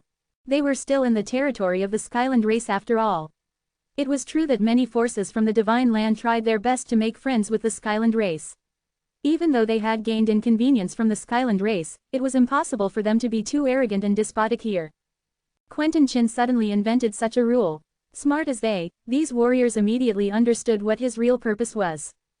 It was not his goal to chop off the feet of these fellows. They were just a few secondary creatures. Who knew where these creatures originated? What was the point in chopping off their feet? He thought it troublesome to do so even once. As for what these secondary creatures had in their hands, they didn't even care about at all. The only thing that caught their eyes was the method that Zen had displayed just now. When one stood on the platform, a divine texture would appear at one's feet upon appearance of the tidal surge. No one knew who set up these platforms in the first place. However, this was the only known way to extract pristine life vitality from these divine textures. The size of the platform and one's strength would determine how many black crystals would be refined. The warriors on this platform were mostly from the divine land. Occasionally, some young men from the Skyland race came to join them, but the difference between them wasn't that great in refining the black crystals. Someone might refine 30 to 40 black crystals once, while some 10 to 20 black crystals. However, the fellow that Laquisha brought was a little out of the ordinary. With his refinement, he had produced 3 to 4,000 crystals. In other words, he had taken away all of the pristine life vitality on the platform. The warriors of divine land were also astonished. They had always looked down on secondary creatures. How could they be willing to show that they were impressed by this puny being? However, they could not deny to themselves that they were shocked at this. But at the same time, they began to think over the problem. Since Quentin Chin made up a rule to break the feet of these people, his goal was most probably Zen. They did not guess wrong. Quentin Chin was really interested in Zen's ability. If he could control that ability himself, he could monopolize a platform and increase the speed at which he absorbed pristine life vitality by 100 times. Why not? He wouldn't need to stay on the largest platform. Even if he could occupy a smaller platform, it would be enough. In any case, no one else had the ability to compete with him. Kurt's, Lucille's, and Lone's expressions darkened when they heard this. After they entered the divine refinement forbidden land, they understood their status of being a secondary creature. If they wanted to cultivate and raise their strength, they had no choice but to endure everything. They had to put in a lot of effort to enter the Skyland race. Among them, Lucille had spent 3 months and Kurt had spent 2 months. Lone took the longest time and had spent a total of 4 months before he obtained a precious purple trial tally. Even after entering, they were still bullied. They didn't even want to consider the biggest platform. In the beginning, even the small platform at the edge of this place had warriors that drove them away. However, these few people had extraordinary talent. Someone who had cultivated to the state of being a godly genius was not someone that could be easily ignored, even in the divine land. The weakness of the 3 of them was their low cultivation. Most of the people here were spirit transformation realm warriors, but the 3 of them were stuck at the middle or late stage of the spirit supreme realm. As they worked hard, their strength increased gradually. They began to change platforms frequently as they gained more and more pristine life vitality. However, the 3 of them still didn't dare to step onto the platform in the middle.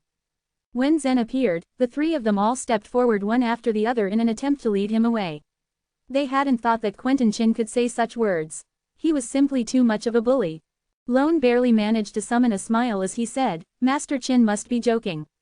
We won't take away all of this pristine life vitality, so why is it such a serious matter?" However, Quentin Chin's expression was nothing but serious. A bit of malice made the corner of his mouth lift. "I, Quentin Chin, have never joked about such an important matter. How can you, a secondary creature, have the ability to ascend this platform?" As he finished his words, he waved his hand gently. A bit of life vitality condensed slowly and formed a sword that was as thin as a cicada's wing. "Are you going to chop off your feet by yourself, or should my blade make you confess?" The sword light was discreet and contained a hidden sharpness. However, Quentin Chin did not have the slightest intent to kill. In his eyes, these secondary creatures were insignificant beings that would surrender if intimidated. However, he still had to assume a fighting posture as if he meant it. Otherwise, how could he use this as a threat to interrogate Zen? If these people really didn't know what was good for them, then Quentin Chin had another plan in mind. If he ended up killing these people, the Skyland race shouldn't cause any trouble for him. After all, the Skyland race still needed the Chin clan. The Skyland race differed fundamentally from the collapsing mountain race in terms of cultivation methods, because Skyland race cultivated through the pristine life vitality and collapsing mountain race cultivated by the strength force.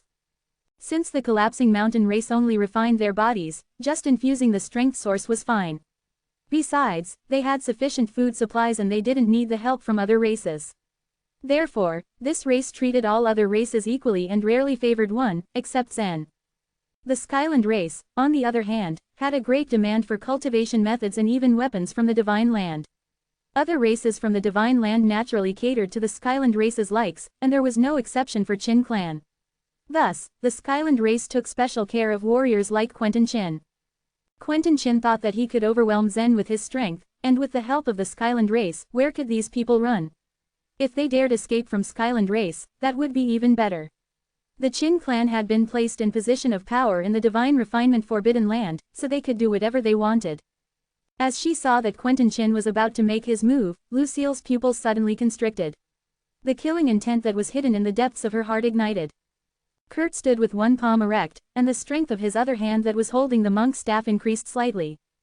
Compared to the other two, Lone understood the warriors from the Divine Land a bit more. After all, the broken sword in his hand originated from the Divine Land. He knew that it would be a futile attempt if they were to make a move against Quentin Qin at this moment. But if Quentin Qin would make any move against them, they would resist. Master Qin, don't be so ruthless, said Lone. He was already quite hopeless about their situation. Quentin Qin took 2 steps forward. When he sensed that it was the right time, he sneered and stared at Zen as he said, "Of course, you can keep the pristine life vitality, but I have one condition. Just now, your friend had some methods up his sleeve. With this method, he can refine quite much pristine life vitality. I will let all of you leave safe and sound, if you tell me the methods. As for that pile of pristine life vitality, I will let you keep it as a gift." This was threat and enticement. While he threatened to make a move, he also had the ability to bestow pristine life vitality to his opponent. His timing and tricks were quite accurate. When he finished speaking, all of the other warriors from the Divine Land on the platform revealed expressions of, "I knew this was going to happen," and quietly waited for this situation to unfold. Lucille and the other 2 looked at Zen simultaneously. Quentin Qin had finally revealed his true intention after going around the bushes. Laquisha sat down on the ground. When she waved her fingers gently, crystals of pristine life vitality continuously flew into her hands. Then she caught them and daintily put them into her mouth, as if she were eating some snacks. She ate them one by one, looking at the scene with a smile on her face. She had already known about Quentin's temperament, but she did not expect that things would turn out better than she expected. If Zen would show his true abilities, this fellow would surely suffer greatly. At this moment, her mood was naturally very comfortable. Zen just stood on the spot and didn't utter a single word. He glared coldly at Quentin Qin. He had seen through Laquisha's intentions long ago. She wanted to use him to teach Quentin a lesson, but Zen did not want to play along with her plans. He intended to settle this matter right from the start. It was a pity that Zen had underestimated Quentin's tyranny. Seeing Zen's methods of pristine life vitality refinement, Quentin was determined to get them. His aggressiveness had even involved Lucille and the other 2. Now, Zen had no intention of backing down. At that moment, Zen still paid no mind to Quentin Qin. Instead, he addressed Laquisha and asked, "Is this what you want?" Laquisha only smiled in reply, and took another black crystal into her mouth. In one quick motion, Zen stretched out his forefinger and flicked it with his thumb. "I don't like people using me. I hope this is the last time." After calmly saying this, an extremely powerful, concentrated stream of energy condensed on the tip of his finger. Zen gathered all the strength in his body, including that of 8 path platforms, and focused it entirely in his forefinger. This finger was only 3 inches away from Laquisha's forehead, and she instantly felt an enormous pressure. If Zen had flicked out his finger, her entire head would have been pulverized and there was no doubt that she would have died in an instant. Feeling this pressure, Laquisha's face was drained of color. She saw that Zen's expression was deathly serious, and it didn't seem like he was joking. "Pa!" Zen flicked his finger, and it landed on Laquisha's forehead. At that moment, Laquisha had been scared half to death. However, Zen's ability to control his strength had already reached its peak. Other than the 9 stars power that he could not fully control yet, it could be said that he had proficient control of his strength. The moment he flicked his finger, all of the power dissipated. It only left a faint red mark on her forehead. Zen turned around and took a deep breath. He smiled to Quentin Qin and said, "On this platform, I have to break both my legs before I can leave. This rule is indeed interesting, but what if I don't want to leave?"